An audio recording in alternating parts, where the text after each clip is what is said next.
Magister Higo Damask stood on the uppermost rampart, his black cloak fluttering, attuned to the sounds of slaughter. If that isn't So the good. perfect Yeah. introduction to a Sith in a scene, I don't know what is. But also he's doing things for effect because he has to have this moment interrupted by Lars Hill, who's like, the Hutt's been waiting since Starfall. And he's like, the price of meeting with me. He's just being like he's just so dramatic sometimes. I don't know why, but like right now I'm just imagining like can you imagine if this like Darth Plagueis the book written by George Lucas? I don't know why I Oh just kind god. of like trying to imagine how would that turn out? Like I'm like morbidly curious to like this That would be a same language. very different book. Hello, ladies and gentlemen of the internet, and welcome back to Fanalysis Star Wars. I'm Callan, this is Matt, Hey everybody, welcome. and this is Evan. Hello everyone. Talking about Plagueis today, at least in part with 4 of its chapters. Matt, do you want to lead us in on that? Yeah, sure. So this is a little bit of a departure from our normal book reviews, although this may well become a staple of the channel if I have it my way. We're doing not quite a full book review today. We're doing something more like an in-depth chapter discussion slash analysis. We're kind of examining the craft of writing. We've done a couple of projects like this already that may or may not have already been released by the time you're seeing this, but they haven't been for Star Wars books. They've been for other books. It's something that I want to continue doing quite a lot with a great many of my favorite authors. But obviously, we should also pay attention to Star Wars in the same way. And I thought one of the best ways to do that would be to examine the writing of one of each of our, I think, unanimous favorite authors in the setting is, and that's James Luceno. And I think at this point, this is probably indisputably got to be my favorite book of his. What do you guys think? You have any Yeah, other I candidates? second that, yeah, for sure. I mean, it really is a masterstroke of a novel for many reasons we're going to go into in a minute. Yeah. I would say that I mean a lot of his works are not just in Star Wars, just in general are very impressive. But I'm saying if we just go by just singular novels and not like series contributions, then yeah, I would say this is definitely it for me. Although he definitely has some contenders, I would argue. Yeah, for sure. I mean, this isn't to say that his other books aren't as good. I will say that this one, for example, was not my favorite when I first read it, but the more I revisit it, and I've revisited it quite a lot over the years, I just get more and more appreciation out of it every time. It's hard to explain exactly why that is. I also think it's quite a unique book because it is basically just like an amalgam of so much of the other pre-existing material, whether it was stuff he'd already written or just the respect he pays to pretty much every other author that was already working on the stuff that is part of the Legends continuity at the time. Um, We and it's also a mentioned big it. reason why. Sorry, go ahead. We mentioned it in one of our recent videos that it was kind of the perfect capstone to the original EU before it was Yeah, deleted, because he did just spend all of this effort kind of pulling everything together and tying it into one big cohesive bundle and packaging it so beautifully through this kind of lens of the Sith that we hadn't seen at this point, coupled with hmm Palpatine himself, of course, later on. Mhm. yes, It really is just a It masterstroke for that. it simultaneously like ties in like various plot elements that we knew existed in the particularly in the prequel era, where at the same while at the same time covering characters that we either knew very little about or none whatsoever. hmm Plagueis is hmm actually a bit of an example of that. We knew who he was, but in terms of like actual portrayal and depiction, before this there was basically nothing yes, before that. So the fact that it is able to kind of simultaneously serve as both a capstone and both in origin and, well, not just in origin, just a summation of this character's entire life, it's very impressive in and of itself. And I think hmm that sort of writing is one of the biggest strengths of this piece. And why we are focusing to cover on that specifically is because the chapters we're going to be getting into today very much can be seen as kind of the origin of the character in story, yeah, because a lot of those elements are tied together in this specific, section that we've chosen. Because the book itself, obviously, anyone who's read it is divided into, three specific parts. But these chapters being, a good portion of, part one. It's not yes, exactly at the beginning, but at the same time, what it sort of, encapsulates here kind of says a lot about the character, not just, at this point in his life, but we see shades of where this will ultimately lead. So that's kind Mhm. of why we've kind of centered on this specific area overall. Yeah. So to add to that, I think earlier you made reference, Alan, to calling it a perfect capstone to the EU as it stood at the time that it came out. I would say it's both the perfect and the most ironic because, as you said, they Mm. pulled the rug out from under the EU at the same, pretty much the following year, or like that. Something. You It was like, mean you mean ironic? yeah, I'm sorry, I had to do it. Just observe my background, guys, for the reference I there. had to do it. I had to. um, It could it's save also others. really tragic. resist. I mentioned before we started the recording, but in doing some of the preparation and getting the kind of notes for this together, I was looking up some of the forum posts that people have mentioned about Plagueis, and what the Oh first yeah. thing I stumbled across by accident was utterly tragic. Someone was asking, "Is this book canon? This looks kind of cool. Is this canon?" I was like. And then the medium following comment below that was, no, it's not. But if you squint, it kind of can be. And I was like, oh, my heart. To have this particular book be the thing that someone uses that description for is like, oh my god, this was like the perfect example of canon at its height and its peak. And like we said, capstoning everything that come before it when it first released, and now, sadly, isn't. Not that matters in the slightest. So It's continuity rather than canon is king here. I think yeah. it was a Yeah. keystone piece of the original. Or I say original of the continuity as it stood at that point. It was a perfect kind of melding of everybody's work. And again, with such attention and respect paid to like other authors. I mean, so many times he made a note of transposing the exact same dialogue that was like there in another person's work, and never ever in a way that he was like ripping them off. Always to honor what he clearly thought was a great portion, or an excellently written or just well executed idea from somebody else's work. That The said, sheer scope of what he covered as well, not mm, just in the big beats, but the tiny little one yes, word references or tech names or companies. He's yeah, tied so much together. He's truly one of the greatest fans alive. I think yeah, Certainly amongst the I writers. think I definitely think that like elements that he sort of also used in his earlier works, such as Labyrinth of Evil, actually really comes to mind in the sense of that being the bridge between episodes 2 and 3, and him mhm, setting up elements to that, like what you mentioned, like Callan, like organization names, character specific moments. I think a lot of those elements that he definitely had in that book were like perfected in this one. No shade to Labyrinth of Evil, of course. It's still a fantastic book, but you could definitely mhm, see the evolution in that style, from his perspective, going from that to this. And they are yeah. actually very similar books in a lot of ways, even though they do cover radically different stories, interestingly enough. Um, James Luceno's strength as an author has probably always been the fact that he is. Uh, I hesitate to say the best, especially because I haven't read every single book there is to read. But I mean, he's the best world builder that comes to my mind that worked in this mythos. There are other authors who I think understood the setting well enough, or as well for the purposes of crafting whatever story they were working on at the time. I mean, Matthew Stover's Shatterpoint is basically a perfect thing. We just looked recently at Sean Stewart's Yoda Dark Rendezvous, which is pretty much a perfect thing, like in terms of its understanding of the world for its story. But in terms of really, creating like a grand tapestry and stitching everything else back together and never like, missing a tick.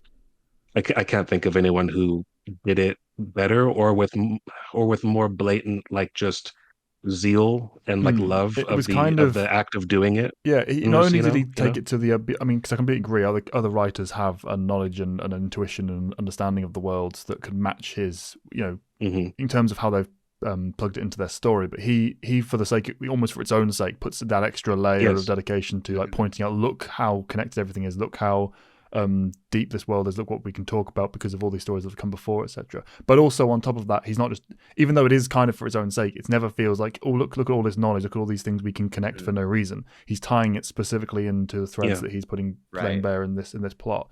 It always feels like it's relevant and if not necessary, then at least fitting for any section that comes up throughout the plot, which is difficult to do. Getting the level that he's done that here to match that balance is very impressive.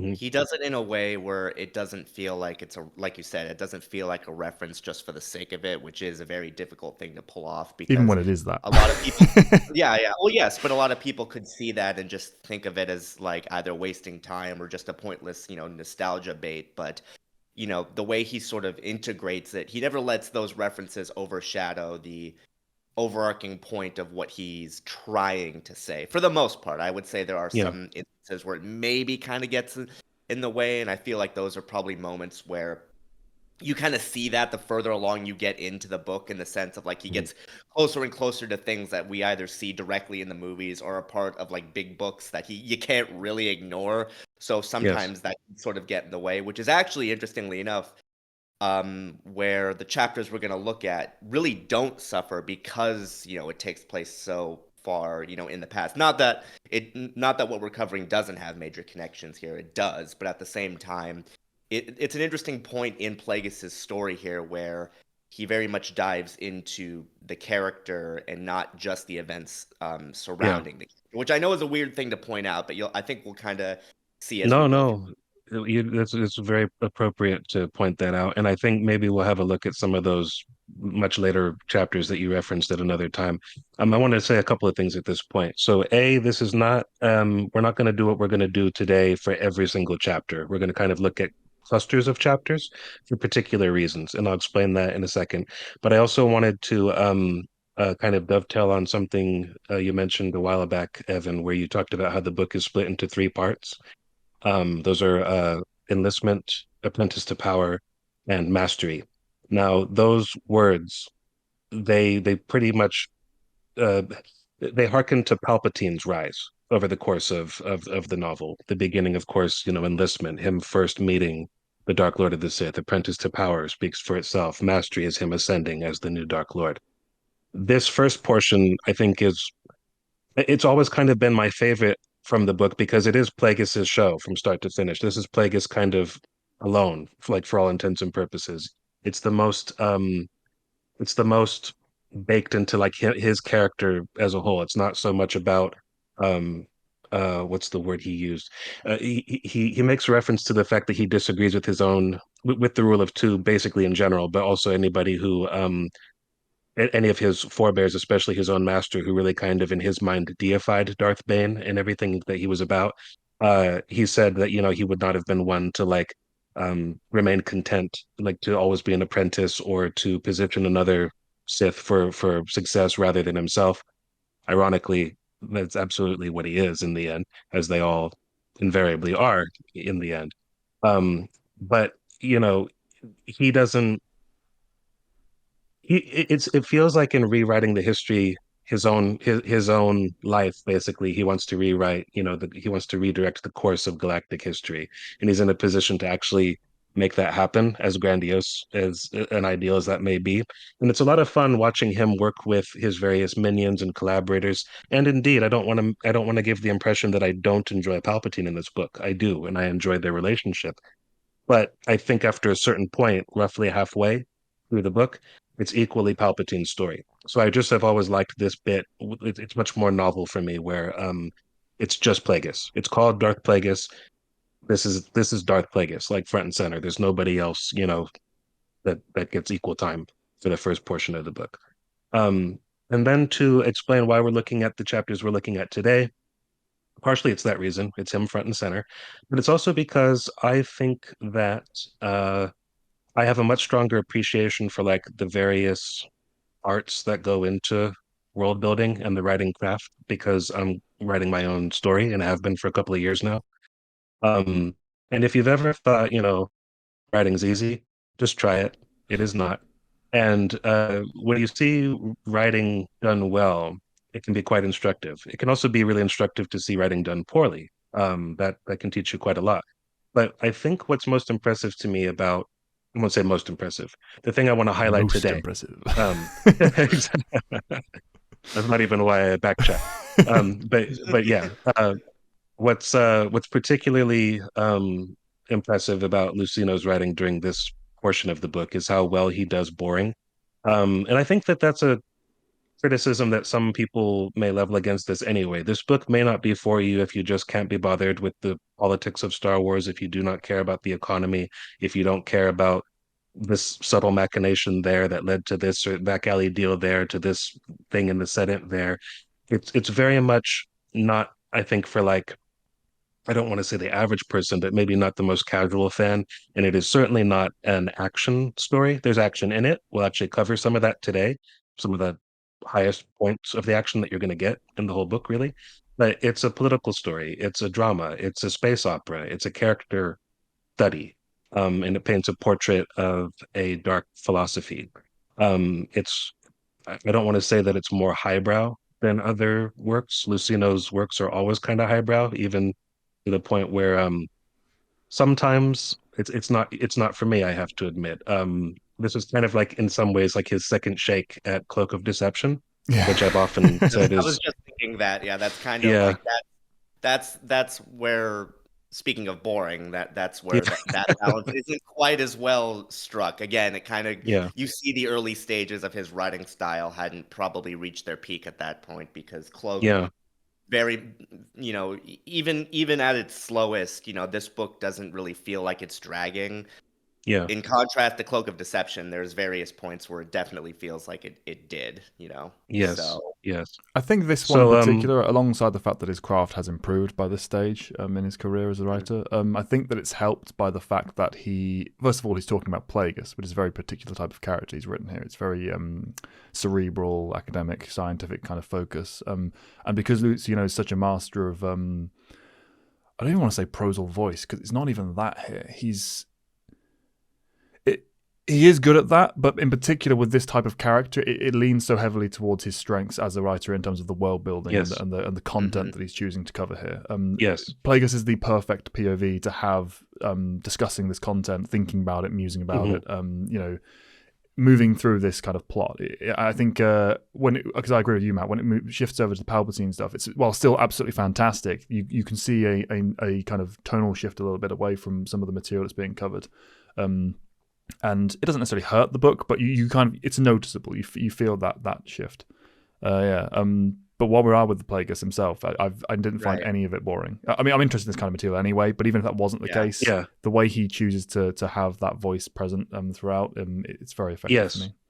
yeah, That's going to come up a number of times in today's discussion is how seamless the sort of would be kind of omniscient narrator voice, that perspective kind of is just Plagueis's voice, but in a way that feels quite appropriate.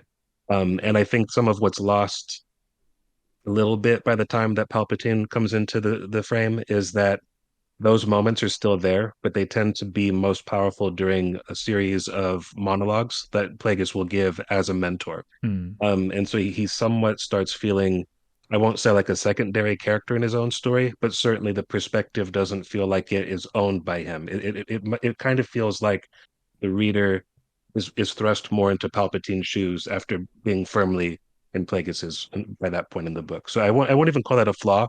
It's just something that happens. Hmm. And so that's why the first portion of the book is something I really, really I just know we'll never get it again. You know what I mean? It's such a one-off. It's such a unique piece of writing. But and and obviously this is all based on the fact that, again, like I said before this point, Plagueis's character, for all intents and purposes, didn't really exist in other mhm, works, like beyond obviously Revenge of the Sith, but even the supporting materials for that specifically, like Plagueis is mentioned throughout other works. Like the first one that comes to mind, obviously, is speaking of Lucino, Dark Lord: The Rise of Darth Vader, where you actually have I don't know if don't quote me on this directly, but I think that's actually one of the first times you hear a direct quote from Plagueis himself, because Palpatine is musing about, oh, Plagueis once told me, what is, well, I don't remember the exact quote off the top of my head, but he's like, tell me what is most precious to you so I can take it, which is actually referenced mm, in this book later on in part mhm. 2. But aside from that and a few mentions in some other guides and books, Plagueis was essentially a blank slate going into this.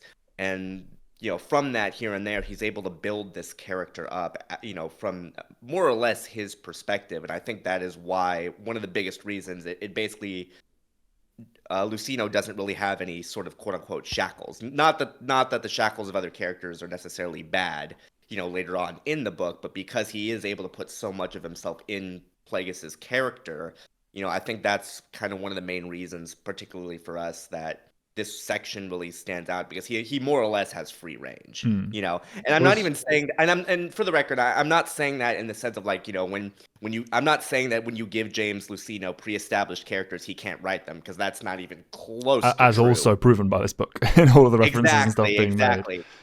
But like the more freedom he has, the more he can do. Yeah, it literally was just that quote of, "Have you ever heard the tale of Darth Plagueis the Wise?" It was literally that. This is that book. For anyone who wants to know about it.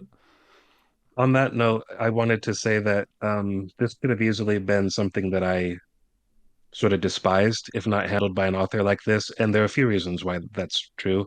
It delves into so many areas that could just go horribly awry in the hands of somebody who I won't say didn't know what they were talking about, but didn't care what they were talking about. He cares immensely, and it comes off the page. But the other thing is, you mentioned that scene. I would have seen that scene, the Opera House scene. Revenge of the Sith came out 2005, so 20 years ago. So I would have been like, knocking on 13 at the time. And for a number of years after that, my kind of thoughts about Palpatine have always had, for several years been a bit clouded. I wasn't so sure what to make of him. And I don't mean that as a knock against the character. I kind of liked not knowing so much about the Emperor. I remember not really enjoying the fact that basically he was just a crooked politician. And like when I was a kid watching him be like death sitting in the throne, torturing Luke, I was like, this is not necessarily what the character that I want to see. And then there was just some silly stuff that happens in the movies. That comes down to sort of prequel writing, really. But I mean, that's another topic, and like completely. So there was always an element of mystique, and how much do I want to know about the Emperor as a character?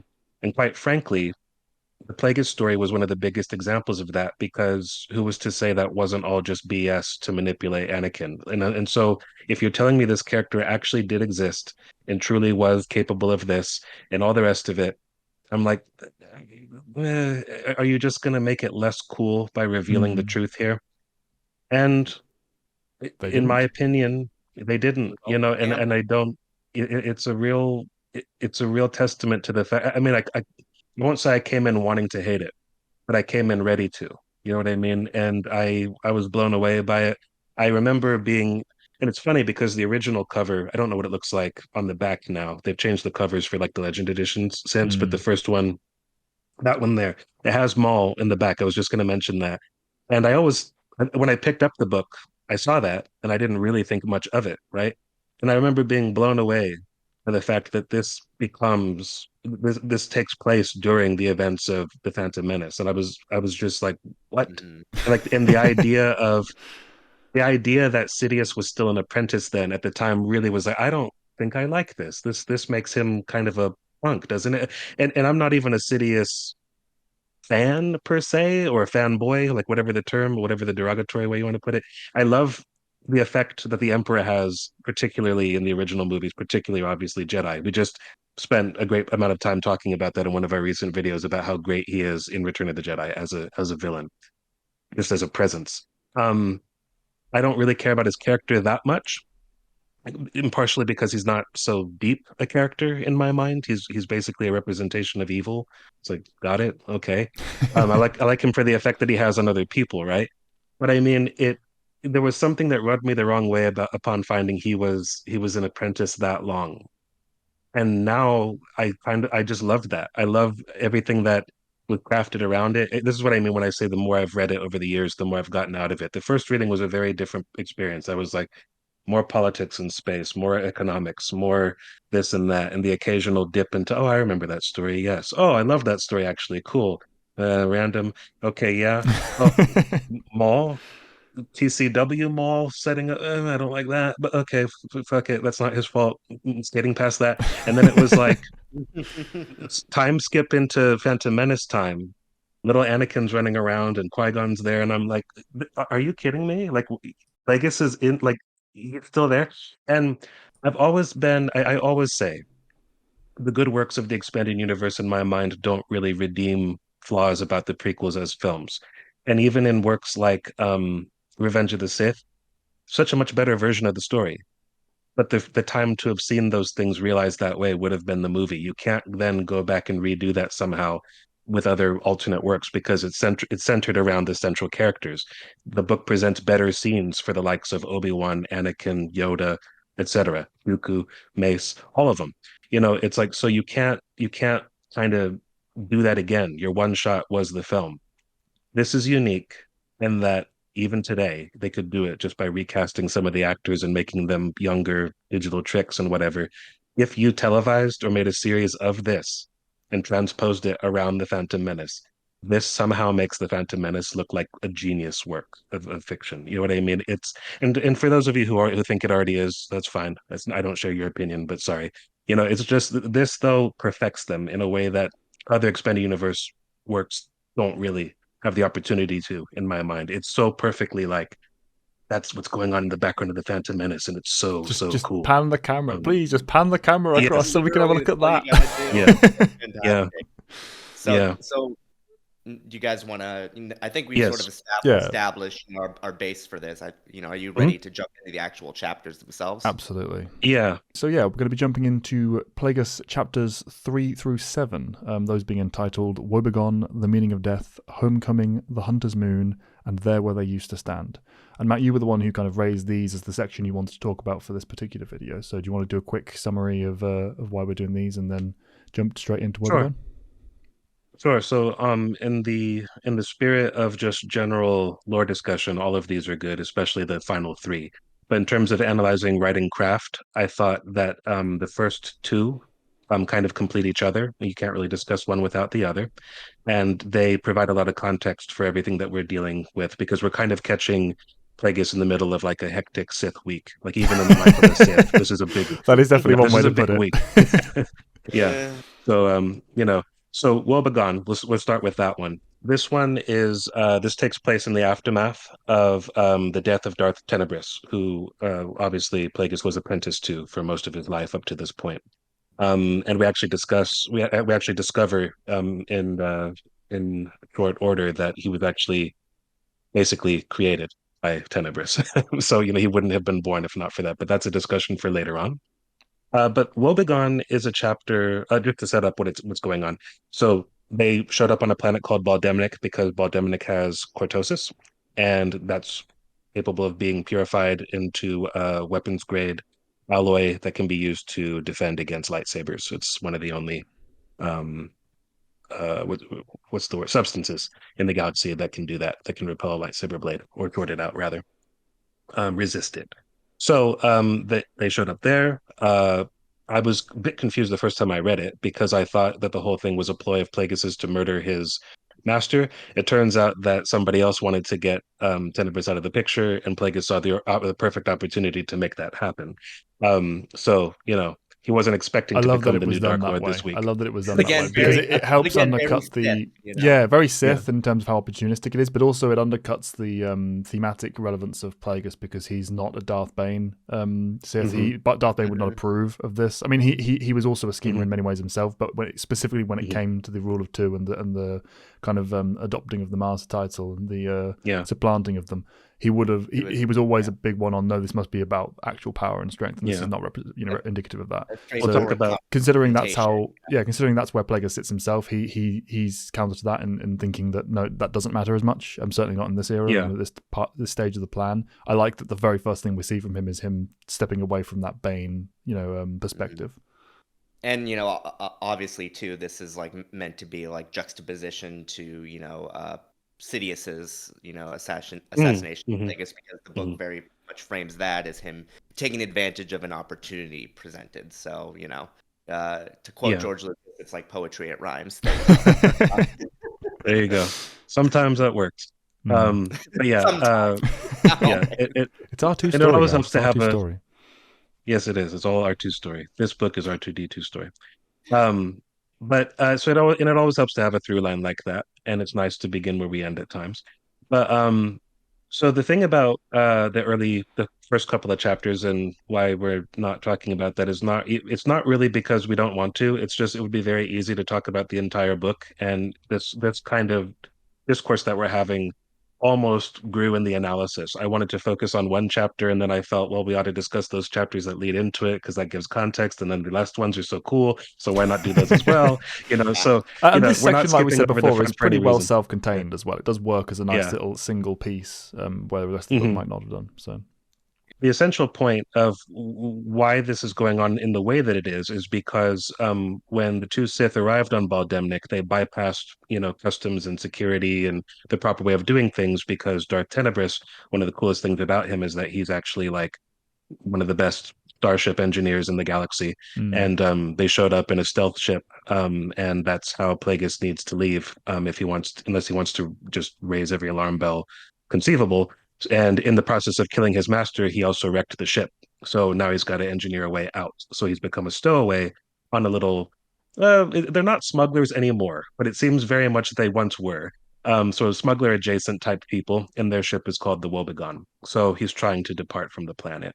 And the point of the chapter is that the entire crew are aliens or near humans, is the sort of Currently polite, fashionable impolite. phrase, which is an odd Yeah, take for this Yes, particular era. I found I was yeah. like, really, this the quote unquote most enlightened era, or one of them It's often anyway. been called that though in other works. He it's didn't all he didn't yeah, make that up No, at no, that I always know point. it was. been It's always just been a yeah, funny beat. Yeah, Yeah, so yeah. humanoid would I have But been also even better, but even that's using it. yeah. Well, like to your point though, like from the jump, I like how this chapter sort of sets up, speaking of things that are, established later down the line in the chapters we're going to talk about. The Munes as a species have a very particular social standing in the galaxy. yes. And I like how the juxtaposition in this chapter where it's like when the Wobegon discover Plagueis and they're talking amongst themselves, they're like, have you ever seen a Mune do this? And it's like, when have you ever seen a Mune, period? Because Yes. that's sort of like a Mune stowing away on a former smuggler ship at this time, at this point in the galaxy. I mean, this is very they frame it as this is just like very out of character for them, so to speak. And I like how I that immediately establishes not only Plagueis's public image, but also set up for Mune society as a whole, which obviously is a big point in this book. It's a good sort of juxtaposition because you definitely feel like if this was even if this was a human or just any other species, this sort of action may not have been too out of the norm mhm. for them. But the fact that it is immune and the fact that they draw attention to it, I think is a good way of setting up that sort of I guess not only the opinions of that Munes have of themselves, but also just Plagueis's position compared to his own people. This is all Yes. very, Mm. very strange. As well as in You the know? larger They society as well, because while specifically there you're talking about his character, which is the more important point. In addition to that, Lucino is very good at reinforcing all of the ideas of the different cultures and species and the kind of world building behind the characters. It's not just a chosen race for aesthetics. There's also philosophy and Mhm. meaning and perspective behind that he's helping to reinforce. This in particular, this is like the setup to the reinforcement he's going to later do when we get to the following chapters. This is like teeing up the expectations of the Moon. We see Plagueis is, like you said, the contrary aspects of that, followed by the general society that he's working within and playing with as a Sith And behind the scenes. and yeah. And also not to get too off topic, but I just kind of want to mention this like from a lore perspective. Plagueis was actually established as having been immune before this book.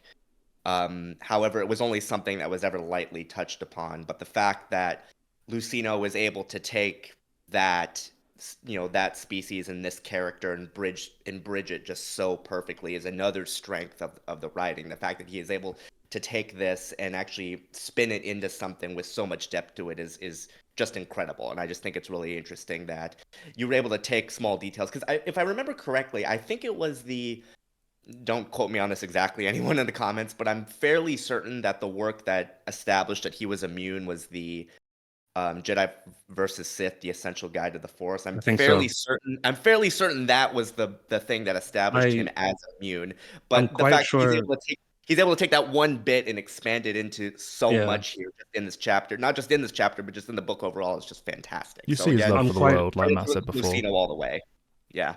I'm quite sure that the artwork that Chris Chavis did that depicts like the young Palpatine training in front of him as he's sitting on like a dark throne kind of a thing, which obviously he's Oh, immune. Yeah, the other one, the one where he's got like it's like a upscaled version of like the duck face Palpatine made to look less lame. oh yeah, yeah. Yeah, that one. That one I'm quite sure was in the Essential Guide, which I don't have the physical copies of hardly any of my books where I'm staying right now. Those are all at my dad's place, but I'm sure that that was there. And at the same time, something had to have existed also in text, like you're saying. I don't remember what context it would have been mentioned because all those artworks had like an entry to correspond to what they were Mhm. depicting. But yeah, so that certainly existed at the time. To add to what you guys were saying, in broad strokes, the point of the chapter is that it informs the reader about how the rest of the galaxy views the Munes, and the thing that I think is interesting, kind of the points that you guys already raised, the Munes are basically one step shy of humans, both in terms of the fact that they more or less are. They come from a very similar planet. There's differences about their physiology, very obvious differences, like the fact that they have three hearts, say, but and that they're tall and lanky, and generally they don't consume meat, although they're obviously capable of doing that. They're more like herbivores, really. But they look something like humans, just kind of taken slightly, like you've squashed the photo a little bit, you know. But they also humans are they're the only other race that Plagueis really thinks of as should have the same standing that we do, but do not, and they have only themselves to blame. He has a Mm. line like that later in the book in a chapter we're not covering today. But it's sort of like, if you guys didn't slum in like the ditches and get all greasy, turning wrenches and flip patties at the diner or all those things that you just shouldn't be doing, if you only did the jobs that represented the dignity of your blood and station, you'd be viewed the way we are, which is that's how he thinks of them. Mm. They're like Munes, but like not quite as evolved socially. They're not quite where they should be, and that's a big reason why he views Palpatine as the perfect apprentice. Setting aside just the strength and the Force, he views him as the perfect political instrument because humans, in this current era, especially, he thinks they're the perfect race to steward the galaxy into the kind of war that he wants to use to wipe out the Jedi and to retain the bits of social order that he thinks are worthwhile carrying through. Um, so yeah, that's really what this chapter is about. I figured that we would talk mostly about like the lore and or story slash character components here. There's not a lot of literary analysis, I have to say. I would like to point out the fact that I really enjoy the way that the chapter opens up, where because Pegasus has been on Baldemic for a while, and he was musing about what would happen to the galaxy, and he actually has like a little vision in the previous chapter about a brief snapshot of what the planet's future holds. And Baldemic is actually a planet you can see for like 30 seconds. It's kind of like a blink and you'll miss it scene in a visual medium, but it's one of the planets that's in the I think it must be the second volume of Gendy's microseries, where they show that the separatist forces kind of making progress throughout the galaxy. I want to say that it is used to bridge the training sequence between Grievous and Dooku, and like it cuts to like the Grievous's face with like the lightsaber slashes. But there's a montage of just evil befalling the rest of the galaxy that leads into that scene. And Baldemnik is one of the planets where you see the kind of lizard people in like their bubble-like homes. That little thing, planet that insignificant, blink and you'll miss it. That's what Lucino seems to take pride and joy in erecting all of this around. So Yeah. I've always just thought that was great, and the fact that he has a snapshot of it being the subject of a war during the Clone Wars. Um, but he does also talk about the fact that I really like the way that he described the business of shipping because like Mm. that's been my job for like a long time is I'm part of the transport industry.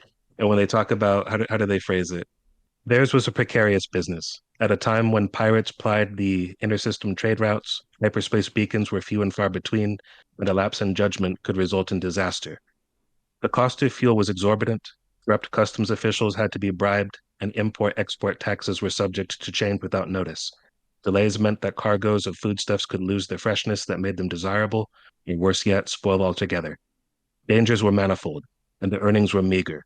You had to love the work, or perhaps be on the run from the law, yourself, or whoever else. I don't know if Lucino's ever done that work before, but he certainly understands the headspace that you have to be in to subject yourself to a life like that.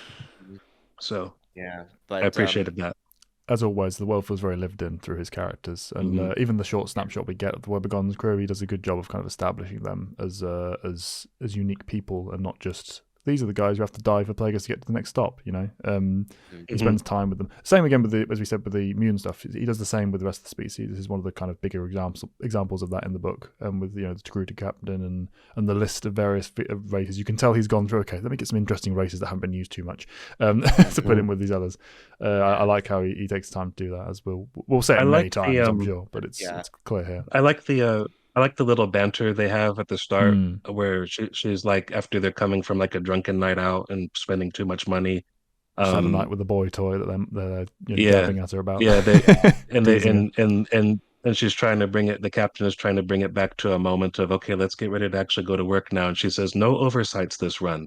And they make a point of, yeah, she used that term because the person who made a fuck up almost doomed the ship to disaster. And that, he said it was an oversight. He's like, right, no more of those, no oversights. And they have, I like the people keep adding to it. One of Yeah. them goes, we take your meaning, Captain. No inopportune omissions, ineradicable errors, dumbass mistakes. It's like these people are friends, like, and Mm. they know each other. And I could almost, I won't say that I would clamor for this, but I could almost get behind reading a book about them. You know what I mean? It's like, Yeah. and I do feel like this chapter is a little bit of a maybe like it came in second draft because we were talking about the social status of the mutants, and obviously Lucino being Lucino, he takes great pains to tell you exactly what the mutants are and how they're viewed and what influence they have in the coming chapters that we're going to look at today many times. I think there might have been a note of like, can we actually show that rather than Mm. just telling it? And so that's always been what this chapter feels like a little bit to me, in that you're introduced to these characters to, as you kind of alluded to, they do effectively just get killed and have their resource taken so that Plagueis can get from point A to point B.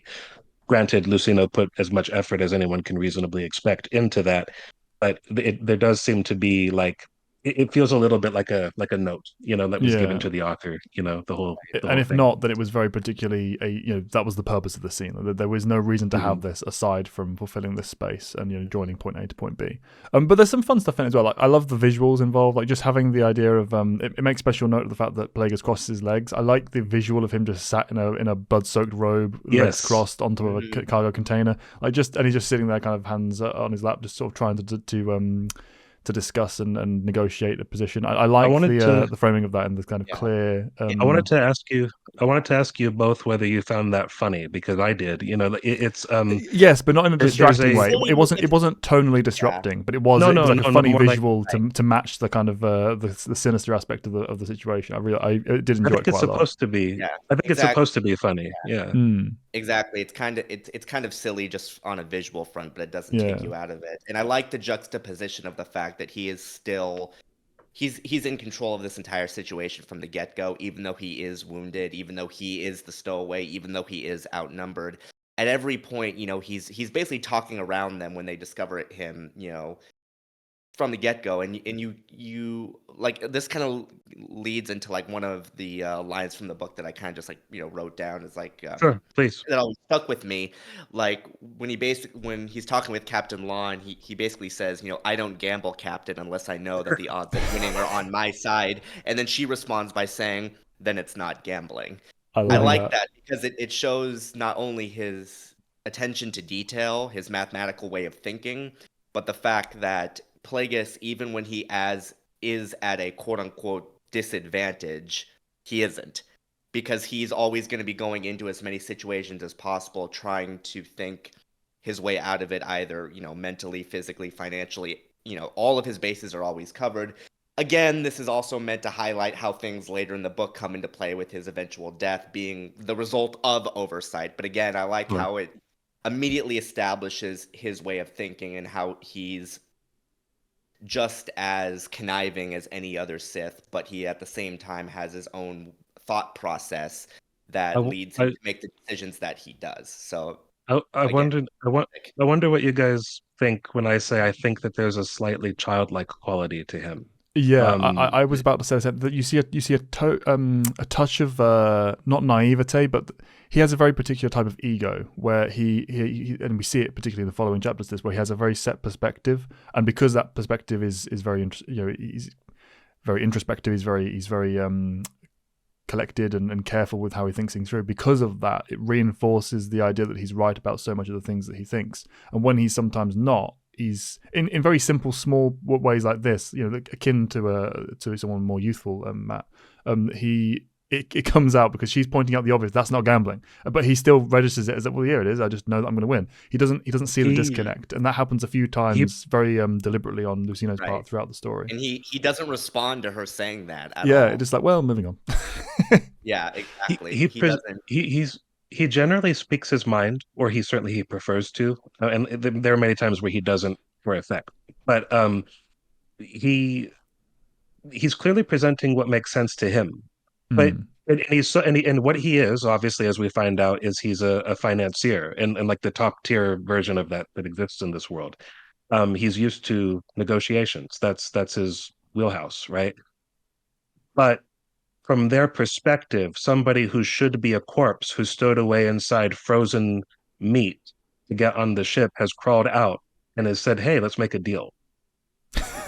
You know what I mean? It's he's like completely incapable of like he doesn't understand just how bizarre that seems to a crew of fellow aliens. Like it's not like a human thing to be like, this is fucked up. It's just it's a universal like hello, like you're shady as hell, and how did you do that? Then you back that up with the fact that he's surprised by the fact that she's talking about legitimate democracy. Surprised. Yeah, he's surprised. In the group. He's, like, wait, he's what? So surprised. But you're the captain. Yeah. Like, why are you the person? Why aren't you the one who's making the call here? And just like, well, that's not how we do things. And it's the fact that he's like, odd. Like he seems to be so set in his ways, despite the he's so logical. Yeah. He's logical, and he's like, this is how the game should be played, and this is what your title is, and I'm making a deal. Like, let's just do what we're supposed to do. No, you're a living zombie corpse that came out of the freezer, and now you're telling me what you want on my ship. It's like I have to go discuss things. And he specifically says, very well, you go and have your. I eagerly await the results of your summit.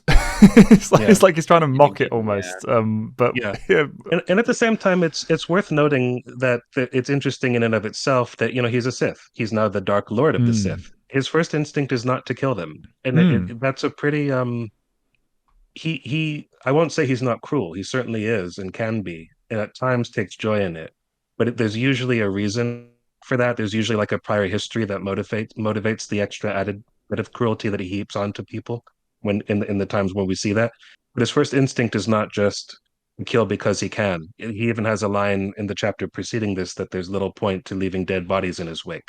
That's not really what he's about. He's about control. He's not about annihilation just for its own sake. So it's nice to see that. He wants to see the culmination of the grand plan be that the Sith become the shepherds of the galaxy. He doesn't want to just cause rampant destruction for its own sake. And it's interesting because this was a lighter example of that. You knew going in, really. And one of my favorite lines is the close of the chapter as it kind of gets given up on the ghost. But he didn't go into this wanting them dead, but you knew as a reader and he knew as a Sith that they were going to end up dead. This was always going to happen this way from the second. I mean, he specifically says from the second he laid eyes on the ship.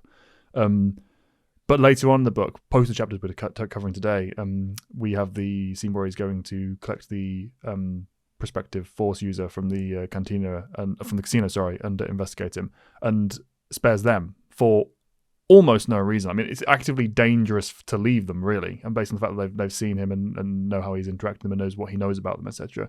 But he's not wasteful. He doesn't just slaughter everyone in his tracks. Like you said, he's the consummate negotiator, experienced financier. He has a very particular way of looking at the world and kind of operates through that lens, just with the added layer of Sithdom overlaid on top.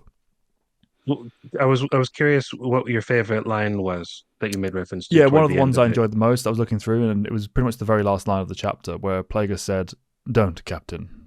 but by then the warning was nothing more than words. I love that line. Like he's just saying, well, this is set, I'm just going to token effort it anyway, and ultimately it doesn't matter, you're dying. I love the callousness, but particularly the fact that it's the last line of the chapter. Closing off at that point was like a really smooth way of skipping the rest of it, and then of course jumping to the perspective of the droid, which he's using as the kind of audience perspective here, because it's not an omniscient narrator throughout. It's the droid 114D, because let's go ahead and the meaning of death, because that's pretty much these chapters, like I said earlier, complete each other. So speaking of death, we start the chapter with quite a bit of death, because this is very much Plagueis's, okay, I'm going full horror movie villain here, and I'm just basically going to slaughter everyone, which she does in short order. And to Callan's point before, a good chunk of this chapter at the beginning is from 114D's perspective, and I really like, from the writing droids is, I think, a lot more difficult than I think a lot of people imagine. They think, I'm just going to be as clinical and processing as possible. And yes, there's definitely elements to that, but particularly with droids in the Star Wars setting, you do kind of have to toe the line between, how do I explain this? Pure machine but also having the POV being something a human can kind of understand. And I like how he sort of talks about how his movements were so, quickly that 114D's like own processing capabilities couldn't even keep up with it, or that how he sort of describes the fact that even the droid is able to calculate, blaster ricochets, but he's visibly, I don't even know if surprised is a good way of saying it, because a droid obviously can't really be surprised in the same way a human can. They have to layer in the personality, which he's very good at doing. Yeah, he can't really understand how someone like Plagueis can do these things from a quote-unquote mechanical perspective. And I like that. I like that the POV kind of toes that line. I know I'm kind of... The description of this is kind of difficult, because it is a very, very little snippet, and it goes back to, I think, the just inherent challenge with, writing a POV with droids. But I think he does pretty well in this too, because the length doesn't overstay its welcome. Yeah, he's trying to layer in the personality for the droid, like in making it clear that while it's not human or purely machine, there's just Star Wars as a whole. There's that's kind of space in between where you get to play with different quirks for each of them, and then writers tend to lean into one or the other for them to kind of properly maximize on that. And again, this is the POV from the reader's perspective. This is the perspective he's chosen to have, so that he can fill in information that Plagueis is not present for. I mean, it's a very clever way of doing that, particularly because the droid is then going to be picked up and kept throughout the rest of the story. Yeah. Well, speaking of that, I like little things too, how it establishes that once he's finished with the crew, 114D starts like backing up his own processor, because he's fully under the... Yes, yeah. So I know where this is going. He's going to die too, which again is very droid, So, and then again, obvious setup for what he does way later in the book too. So, I like the fact that it's just all mechanical instinct at that point, and it's it's very well handled, because I feel like that could have easily. It's another instance where this is a POV that really couldn't have. The danger of not sticking the landing is pretty big with that, but I think it does so well. Aside from the perspective of 114D, the actual content of what he's seeing as well, one of my favorite moments for it, and it's always been something I love about Force users, and particularly the Darksiders with the Sith, the way it describes the arrested momentum, the fact that it doesn't quite make sense that he was able to reach these speeds and then stop the way he does. That's such a... I mean, you mentioned it in the film discussion, Matt, with Sidious just appearing on the other side of the desk in the initial trailer for the film. That kind of otherworldly, like, whoa, what the... Like not being able to quite fit, like it's like a jumped frame in a film. That, to me, plays so much more sinisterly and powerfully than just seeing like a blur of high speed or feeling the rush of the wind the same way. It was very cool. And for the action intro of Plagueis in many ways, in dispatching these guys, I think it was very, very effective. And like you said, Devin, very horror film. Can I cut in for a second, real quick, right there? That bit there, that whole kind of phase of that particular bit of 114D's perspective, I really enjoy, because that's one question, right? Like, how does he do that? Or like he's registering what he's seeing, but he doesn't understand it. He doesn't comprehend it. He just sees what happened. He can't rationalize how it got there, but there's no doubt that's what happened. I like the diagnostic routine he's running for like, what is even happening here? Munes don't usually. Or the Mune is carrying a Jedi weapon. The Jedi aren't known for being murderers. So something must have been done to set him off. Mm. So I can't recall an instance of the crew doing anything that warrants capital punishment. Yeah. That means that Captain Law must have done something that she really misjudged him like horrifically for him to be doing what he's doing. So it's like it's perfectly earnest, and at the same time it's a droid-like attempt at objectivity. He's not judging what he's saying, he's just trying to understand it. And Yeah. I really, really like the way that was presented and kind of speaking to what you were talking about a few moments ago with his perspective, Evan.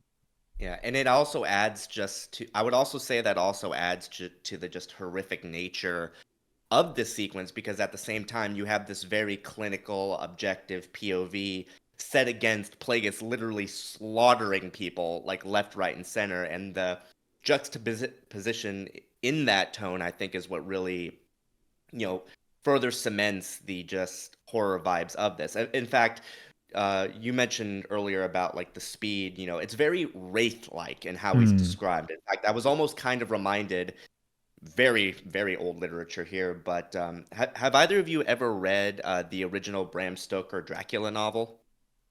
I've No, not it's yet. on my No, it's on list. my list. It's a Yeah. very famous.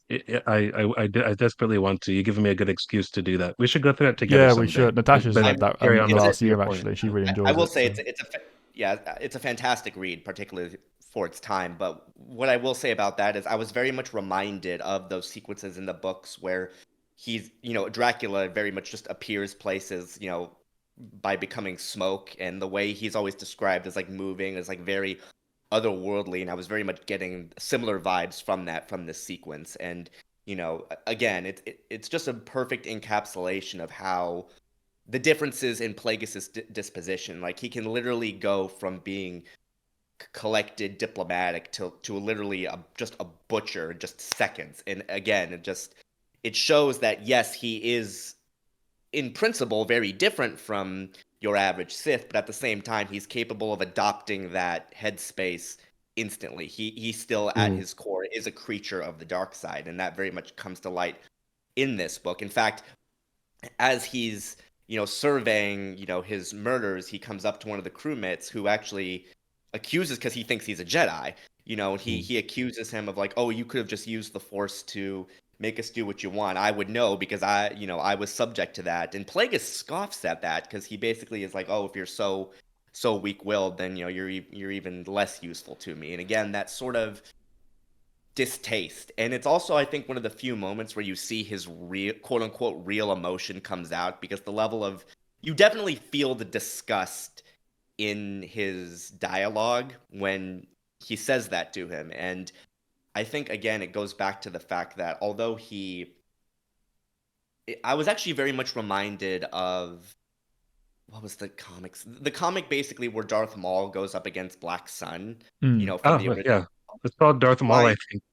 yeah, Yeah. like that sequence where one of the Black Sun, I don't, I don't even remember who he was. I know it wasn't one of the Vigos. It was like one of the underhands, like one of the underlings. Basically says, "Oh, are you some sort of Jedi?" And Maul like instantly Oh, is like, "No, I." Like it just like gives him like a death stare, and it's like Yeah, it this very is a much different kind of shade of reminds me the of that. that. Like, a bit more the the again. the, It's a the nice Itachi that he drove in so insane that he just like basically mentally died. Is that what you mean?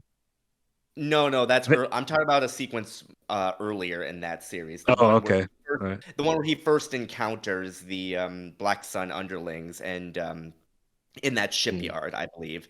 Again, I think it's literally like issue 2 or issue 1 of that series. But basically, they see his lightsaber, and naturally they say like, "Are you some sort of Jedi?" And Maul gets very Oh, okay. angry at him for, he just says no, and it's like all caps, completely angry. And it was kind Gotcha. of reminded of that in that Classic Maul. sequence.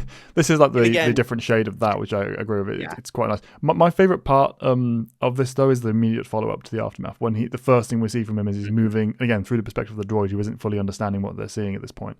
He moves to each of the bodies and tries through concentration and willpower to keep them alive, to sustain them.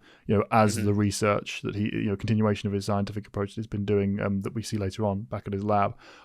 There's something so beautifully cold and calculated about that perfectly encapsulates who Plagueis is supposed to be for the reader. The type of Sith he represents. In immediately after, like you said, he's cut loose and had this very wraith-like slaughter.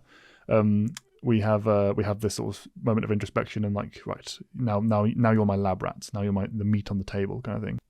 Yeah, and that actually leads into like one of my favorite like lines from this chapter specifically, how he sort of talks about, the symbiosis of the Force and the midichlorians. I like how he basically says, his attempts to save them, to prolong that state of symbiosis, were comparable to using a sponge to dam a raging river.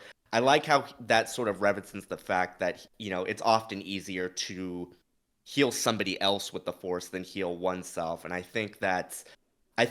well, it's twofold. I like that his inability to understand that is sort of somewhat tied to the lore of Jedi being generally better healers than the Sith. And at the same time, I like how it sort of sets the stage of him trying to overcome what he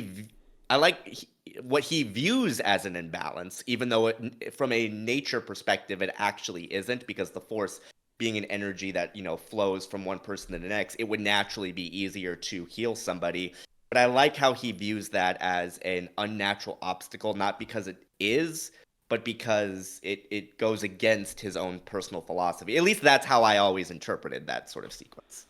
This is the kind of introduction as well to Lucino's damage control for the midichlorians as a whole. I mean, none of us are a particularly big fan of midichlorians in any way, but once they've been introduced and once you've got they're there to stay, this is the best way you can make use of them. He does a really good job of trying to think, okay, how does this mechanically make work? How does this work within the world?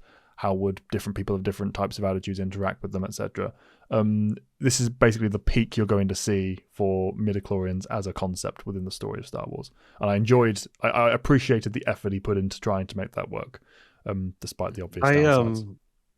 I wasn't going to comment on this because I was trying to keep things positive, but I'll just say my little spiel anyway and to kind of keep it brief.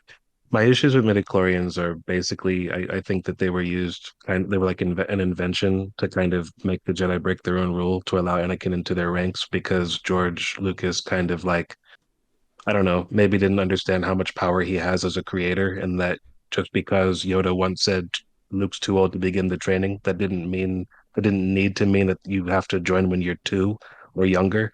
And particularly because Anakin was so much younger than Luke as well. Like he had that right Yeah. there teed up for him. And there's also the fact that I've always had an issue with the fact that, I mean, I don't really know why there's a prophecy involved anyway. They don't do anything with it in the films. They don't say where it came from. They don't say exactly what they believe it means. I'm okay with there being a prophecy, and I guess I'm okay with midichlorians, but again, these ideas are kind of touched upon and not really elaborated on, and they're not used to do anything impactful.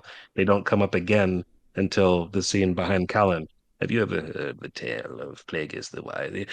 They say he could influence the midichlorians to create life, and all of it is like, what's your big fear in life, Anakin?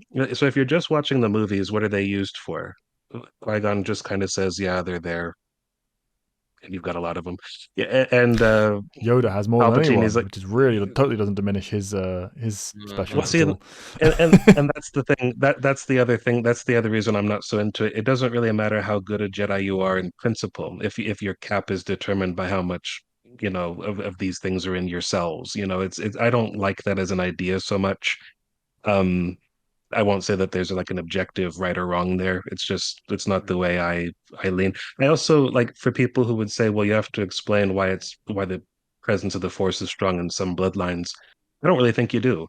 I mean, I don't think that you need to explain it. It's one thing if you hold that they should. That's a valid opinion, I suppose, but I don't think it needs to be there. But to me, I always thought that it kind of raised as many questions as it answers, because especially the way that Lucas wrote it, being that we take you when you're an infant. Is it like a wildly recessive gene, or are you just ignoring the potential in every parent? Because where is this coming from? Most of the Jedi are coming from non-Jedi households by far. And then you get people like Yoda and Palpatine who were not told anything about them being sired by Force gods, but they have godly strength in the Force. So it's kind of cyclical. You can keep asking questions. There's a never-ending parade of questions. So that's my issue with them. Yeah, that it's not that they're like a horrendous idea. I just thoroughly disagree with how they were expressed, particularly in the movies. And quite honestly, they don't have anything to do with anything really in most works. But Mm. this character had to have something to do with them. It's all we, I won't say knew, but it's all we were really told about him for the longest time. I do think that the idea that Evan expressed earlier is a very fine one and a good way of doing it. I would also say this is where the book, this is one of the few areas where I think the book can lean into like feeling, I don't want to say pretentious, but some of these, I have one bit here that I won't pretend I understood it when I first wrote it, when I first read it. I'm not sure I understand it now. But like in that moment where he's meditating on all this, he says, even where he had been successful in effecting repairs to damaged blood cells and organs, the results had been temporary, as he had not been able to influence or appeal to the midichlorians to assist. Calling on the force to mend ruptured arteries, torn muscle, or broken bone was no more difficult than levitating slabs of stone. I'm with all that. Then he says, but such refurbishments had little effect on a being's etheric shell, which was essentially the domain of the midichlorians, despite their physical presence in living cells. I was sort of like, what? What happened there? So I kind of that like bit that there, because it touches on that the mysterious aspect and the fact that there is that ephemeral element to the force. I mean, this is him desperately did trying, you okay, damage understand it? control, damage control, damage control. Try and fix the lunacy and the lack of cohesion behind these things as scientific, biological presences.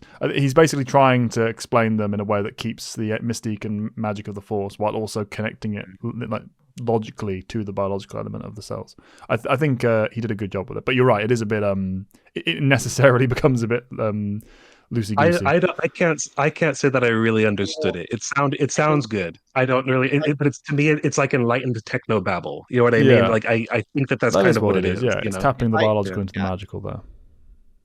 if I were to like rewrite this chapter, like one thing I would do specifically with that would be to like, and I always sort of got this impression too, and it's kind of highlighted it, throughout the book in various points depending on how you read it. I would have done it so it's like the Plagueis has a bit of a disconnect with his scientific side and his spiritual side. Basically, how I would have written is like, oh, he's trying to meld two things that aren't necessarily compatible, and that's because he's kind of missing the more spiritual nature of the living force. And I kind of would have written it so where that element is more baked into its character, and that's why he has those kind of moments, which again would sort of, excuse me, uh, I think that would actually serve to better set up some of his evolution, particularly in the third part where he seems to really lean into the more mystical side of things, particularly when he discovers Anakin and he has this kind of Yeah. freak out moment where he's like he goes full on, prophecy, uh are we undone, The force kill is fighting Qui-Gon, back. if we do Yeah. that, his sort of spiral into that I think would have been Yeah. better set up if you had sort of written it where um he has trouble mixing science with the spiritual nature. That's how I would have And done I it personally. Can I say you touched on something there that I was going to bring up that I wasn't sure if it was a flaw or if it's supposed to off this way. It's always been the way it comes off to me. Sometimes I feel like there's a sort of a dissonance between like the truth and like what he perceives to be the truth.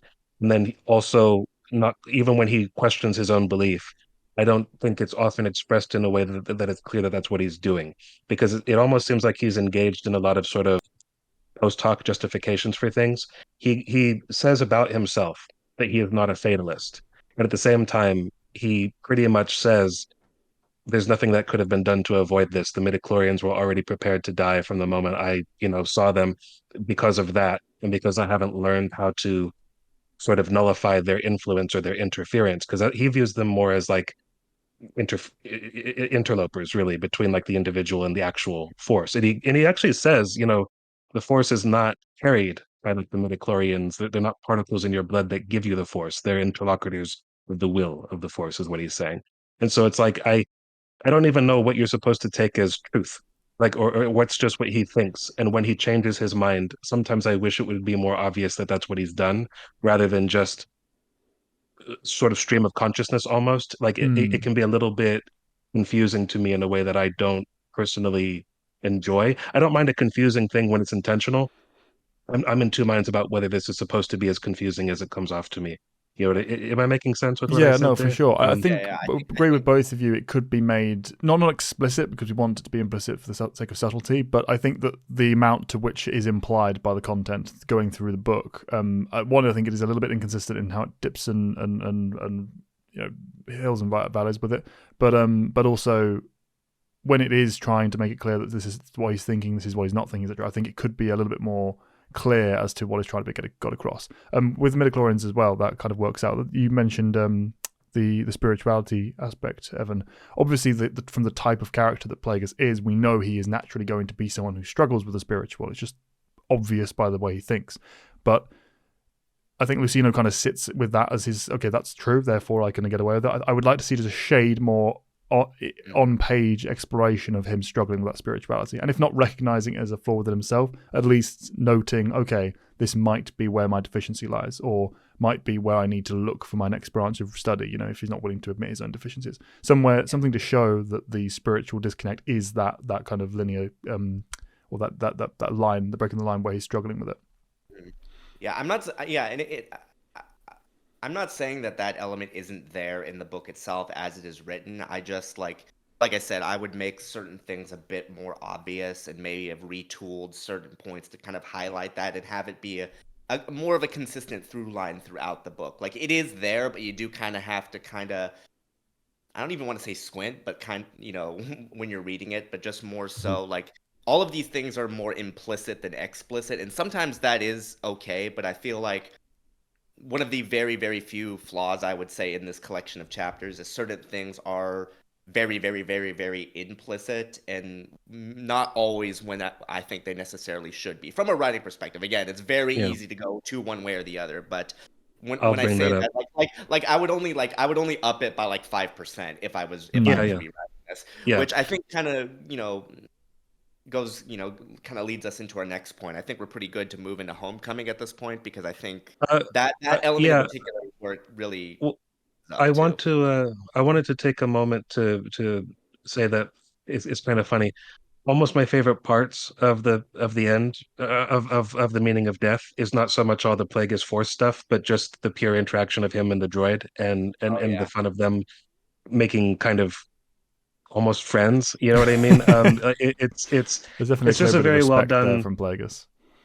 Yeah, I mean, I like how it goes out of its way, how efficiently it there's that thing again.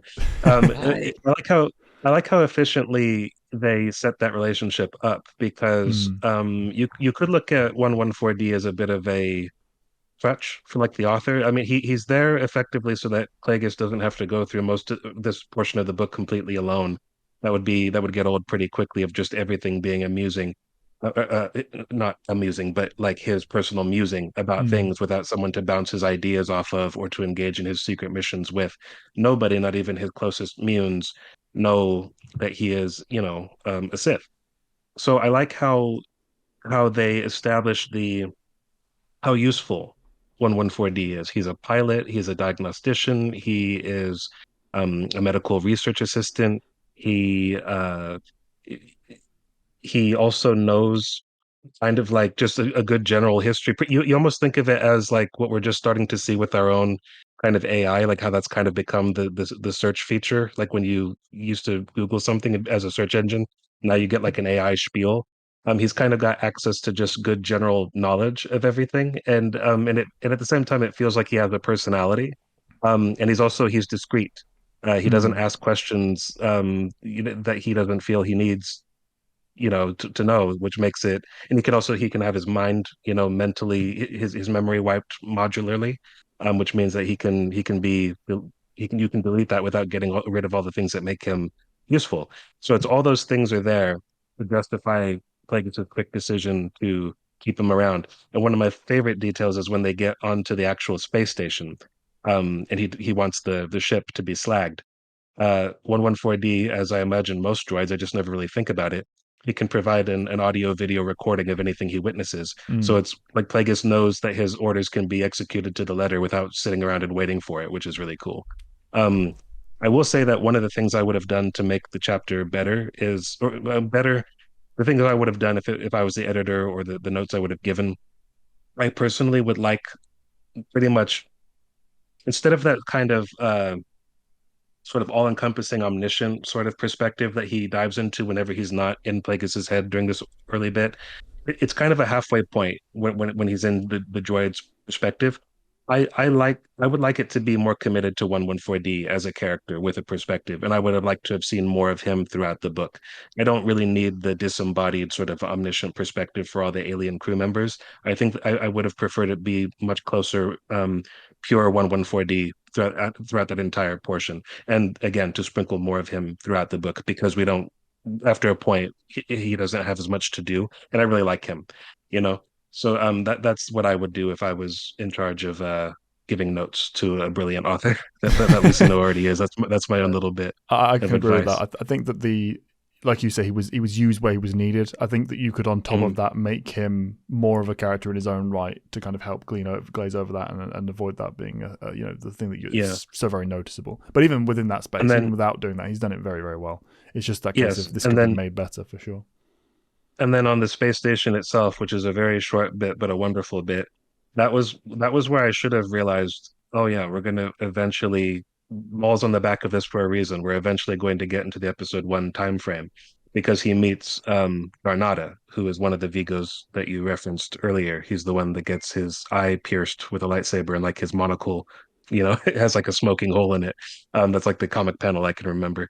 But so Darnat is there, but he's in like a very junior position because it's his boss's station. And I love also the little touches that you don't think about that really don't matter, but they add so much.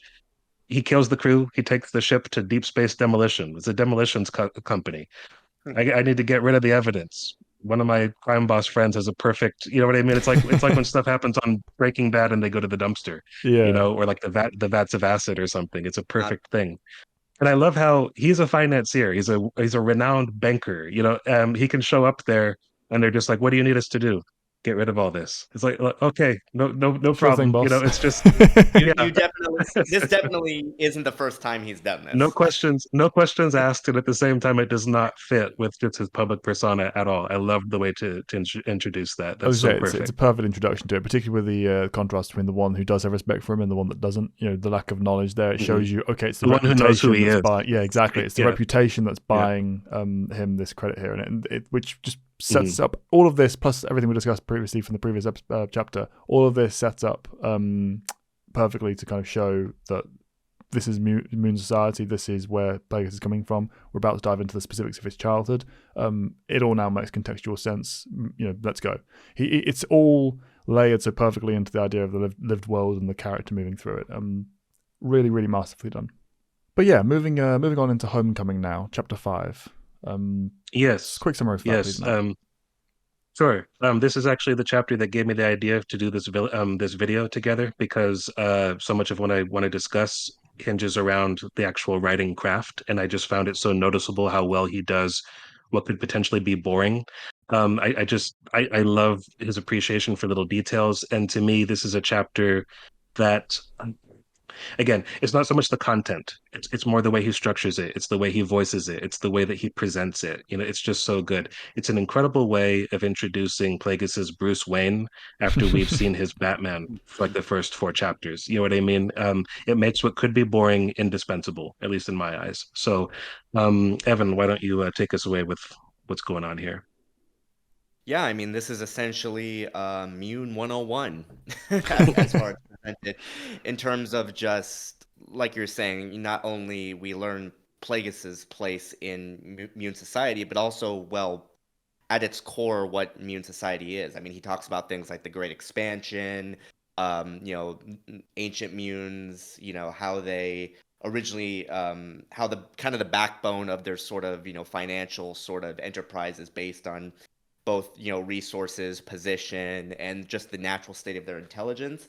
Um, he also does a lot in the sense of I like how he talks about the architecture actually in this and how it's again directly referencing things we see in the micro series because we actually see Munilist in a decent portion of the I guess whatever you want to call it, part 1, season 1 of the micro series when Obi-Wan's on that planet, fighting Dirge and all that. the buildings that he references to, both in terms of like just the large columns, the color, the domes. Again, little things like that really add to the sense of realism you get from this. And also, at the same time, we this is also our introduction to, Lars Hill, obviously father of I love. Sand. I absolutely love. Yeah. Yeah, I wish he was the in the book father of more. Sam, Yeah. yeah, the father of Sandhill, who, as I think most people know, is the main banking clan representative for the Confederacy of Independent Systems. The banking clan's a big part of the Confederacy, and I like how that is also very much established in that. Also, the fact that so much of the galaxy's wealth is, tied to the banking clan. I also like how this retroactively, hammers in the idea that the banking clan joining the separatists was such a windfall for them and such a blow to the republic, because essentially, like, that's more or less the crux of their entire banking system, which is a pretty big deal when it comes to, Just a bit. galactic-wide government. So I Can love I that. I love that. can I read It's all fantastic. can I read a little portion just to give a snapshot of what they're about? Um, this is just speaks to their influence, and it's just classic Lucino in that it's pure world building. But in this case, it's not a tangent at all. It's the Mm. characters, not his homeworld, but his ancestral homeworld. He was born somewhere else, but this is the world that gave rise to his species, as he later phrases it, which is a beautiful way to say it. In a very real sense, the IBC dictated the ebb and flow of wealth from the core to the outer rim. Scarcely a building was raised on Coruscant without the banking clan's approval. Scarcely a starship left the yards at Kuat or Bilbringe or Fondor without the IBC having brokered the deal. And scarcely an election occurred on Corellia or Comenor without the Munes having been consulted. So basically, they're, if they're not the boss, they have a voice in pretty much every relevant matter, especially those of state or Mhm. government. Very, very, very And quick and efficient way of getting that across. I also like how he frames that from, again, going back to the writing, like he talks about each of those systems and planets you just mentioned. I like how the Mune's influence is very much tied to specific attributes. Like, when it comes to Coruscant, government, buildings, bureaucracy. When it comes to Corellia, the Corellian system is a major political player, and the fact that, that's why its elections are always so central to, excuse me, so much of, uh, I was gonna say the plot, but really galactic history overall. The Five Guys in the whole Corellian system. I mean, like you trace the backstory and history of that. It's honestly it's incredible. And then they have the shipyards, of Kuwait, which obviously is one of the biggest shipbuilders. Obviously, this also ties into how Tenebris is, as a starship builder, was also able to gain so much influence with the banking clan and galactic history overall. So again, it's just I love how, because it's very easy.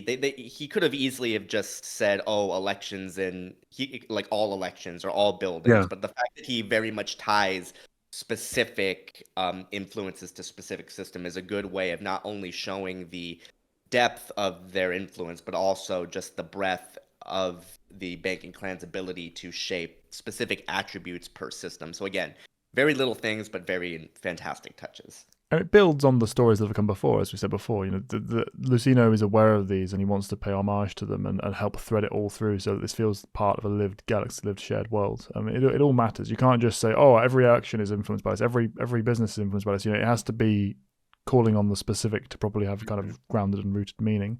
You touched on it a bit just there. We haven't mentioned it lightly, but I love how this book. I mean, it's always true when it's handled well in stories like this. But I love the day jobs of the Sith. I love the fact that we get to spend so much time in the Bruce Wayne personas. The fact that you mentioned the starship design from Tenebris as well there, but also of yes, course with Higo love it. Damask.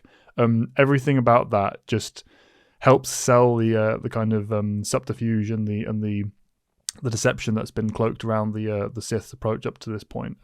Even just the more open aspect of that with the hidden power behind the hidden power, and with the Illuminati kind of setup that Damask is working on, and building this kind of cohort of quiet influences and control factors across the galaxy to set up everything that's going to be coming later on with the Confederacy. This is the groundwork has been laid far in advance, and Lucino in trying to make that make sense, is really breathing a lot of life and character into the roles of Plagueis and Sidious. It's not You just mentioned the stating kind this of happening; it's showing it. Yeah, and you mentioned the kind of quasi Illuminati feel that we're going to really Mm. like dive headlong into in the next chapter after this.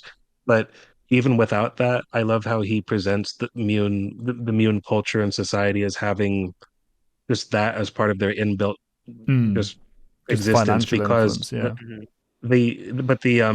the framing of it is that they're on the space station, which is called Highport, which links to the planetary capital. And they say that how yeah, it's pretty and all that, and it looks great. And the purpose of it might seem to be just purely aesthetic and speaking towards their wealth and regard for ecology and wanting to keep the skies free of Mm. pollution and aircrafts and everything. But really, it's there because we don't want you to see how much money and the lavish Yeah, lifestyle that we we lead want down there. we want to keep You you at arm's outsiders are length. not supposed to be, give granted access to it. I love how Very that's suited. tossed in. So even without the full blown Illuminati, you've still got like that, just Yeah, it's like the that three thing that's layers of unique about Mune subterfuge, and culture. yeah, exactly. Some of the Yeah. face Yeah, that presents to the world and the galaxy, and everyone's aware of the second layer behind that, where everyone suspects, but perhaps not quite so much. To the extent at which it's true, which is very true to life in reality. And then obviously the Sith layer behind that. Yeah. It's But I think You it gets also, can four I as well. say, you mentioned that this chapter features the first mention of his full name. He was called Magister Damask by Mm, the lackey aboard the space station at the end of the chapter previous. This is the first time you get the full name of Higo Damask. I love his perfect name. choice. It's a perfect name. Yeah, yeah, Ego. it's really, really good. And it's this also we have like if I can pivot into something I'm not so fond of, it's his Just little tete-a-tete with his sort of banker rival, the chairman of the banking clan in this era, which is a member of the Toneth family. I don't think that we're given his full name. If you do recognize the name but can't place it, I want to say that a member of the family, was it Pors Toneth? He's the antagonist of Jedi Trial, which is a novel that probably has nothing at all to do with the current continuity of like the TCW era and onward. But that was the initial story, I think, of how Anakin won his knighthood. Which we see the actual knighthood in the micro series, but I think it's the mm, event that stitched together, like, oh yeah, he's worthy of this, where he defeated Toneth's forces. But through what should have been a suicide maneuver, but Anakin made it work. So that was the classic story of Anakin. it. Yeah, but this conversation I'm not super fond of because I think it's a little vague for my tastes. You used the word implicit earlier when we were talking about this in terms of some of Plagueis's musings and thoughts, Evan. I think that this is one of the few conversations in the entire book that bothers me because even after reading it multiple times, I'm not entirely sure exactly what the point of it is. It's quite clear that there's an element of play acting and Mm, feigned naivete going on from the perspective of Plagueis, and we are confirmed in some of the details later on through the revelations made during Hunter's Moon, the following chapter. But I'm not sure how much his rival knows. So it's like it feels like he's trying to poke holes in his facade and trying to get his go and get a mm, rise out of him. And Plagueis knows what to say to avoid giving the guy what he wants and how to meet his challenge. But it's not so clear to me, the reader, at least, how much does his rival understand about what he's even talking about? And when they're talking about particularly when they're talking about the bit of legislation about the free trade zones that the Senate is on the verge of mm. creating or allowing. Um, and the one bit of that works for me is when Plagueis says, "Who can we thank for persuading the liberals to adopt the amendment?" And he says, among others, the Jedi Order. And he goes, "Well, then it must be for the best." Now Yes, yeah, I you love know that. for damn sure then that that's not like Plagueis. Then obviously he obviously doesn't believe that. So, but the deep game is sort of like a double cross kind of a Yeah, thing. it What feels the like double fake out if is it. that he is clearly he's campaigned for this, knowing the Jedi will push back. So that's the effect he actually wants, but he has to pretend it's not what he wanted. And my thing Mhm. is, does his rival know that? or does he Yeah. think he's been conned? I can't tell. It feels like a It's a conversation little, between Varys and Littlefinger from Song of Ice and Fire yeah, without that the goes a full little context wrong. of explaining the relationship between the two. But because we don't know anything about how these two connect yet, you get the sense that this is building to something. This is laying groundwork for the future, but you don't have the kind of exact tone of what the point of it is. So it feels like that, like you said, that vague, that missing element there is quite noticeable, It feels particularly like, because all of his other dialogue is so finely tuned and so yes, yeah, carefully calculated to give just enough information, just enough personality and character to make them work at the peak of drama. This did feel like it was a kind Tonith, of passing in the corridor mishap. yeah, Tonith seems to be he seems to be aware of the fact he seems to be trying to draw attention to the fact that Damask Holdings has blundered in something. They've made a poor investment. Mm. So it's sort of like haha. But at the same time, he brings up the gain that is made in compensation for this, and that the fact that the Trade Federation is going to be granted full representation in the Senate as a result of this deal, and that's obviously what Damask actually wants. So without knowing how much Tonith knows, it feels just a little bit vague and off for me. But what I do really like is how he then says, "Thank you for advising us to invest in like Plemonian shipping or something. Mm. The result provided a windfall." Now that's clearly saying, "We got a lot of money based on a piece of advice you gave. You've elevated my seat and my family and my station in a way." And then he says, "Your father would be proud." And it's kind of like saying, um, "You." You know your place, or kind of like you're carrying the family tradition of being beneath mine, kind of a Yeah. thing. And I love that bit works for me. And when Plagueis says, "I take it as a compliment," and he's like, "Well, how else would I mean it?" I love that Lars Hill says, "Just so you know, Higo, your father would be proud." It's like Yeah. he is Batman's Alfred. Yeah. Like Exactly. he's Plagueis' Alfred, and he actually cares about Plagueis' feelings enough to assure him that whatever, I know that he's talking shit, but your father actually would be proud. And he's also, I think, the only character in the entire book, aside from his parents, who show up in what amounts to a flashback that we'll talk about later, who calls him just Higo. No one else does that. Like it's always Higo Damask is here, like some official capacity, Yeah. or he's Magister Damask. No one just calls him Higo, aside from Lars Hill. So I really wish that we had seen more of him, because he's kind of like he's his Alfred, and he's also the Kingpin's Wesley. He's as Yeah. in on all the dirty Exactly. shit, Yeah. but he doesn't know that he's a Sith, of course, but he's basically a gangster and also Alfred. I love that. Exactly, yeah, and Great that character. that missing piece of him not knowing, not missing in there. Sorry, it works perfectly as it is. But the fact that he doesn't know that he's a Sith, and the fact that we have this kind of even for Immune, very clinical, calculating, cold persona of Plagueis. We don't fully see him registering like any kind of appreciation for that comment. But as the reader, you understand what the dynamic is supposed to be between the two. Yes. And it kind of leaves a bit of a question mark this time in a good way as to how much of the Damask personality is the mask and how much of it is the real truth of who Plagueis is. We don't, as a character, because of how he thinks and the kind of appreciations and values he has throughout the story, we don't really know where the line where he falls between the line of Higo Damask and Plagueis. That's to me, usually that's a flaw. Here I think it works fascinatingly. I think it really helps sell the mystique of the character, despite the fact we're spending so much time in his head and having so much explicitly laid out for us.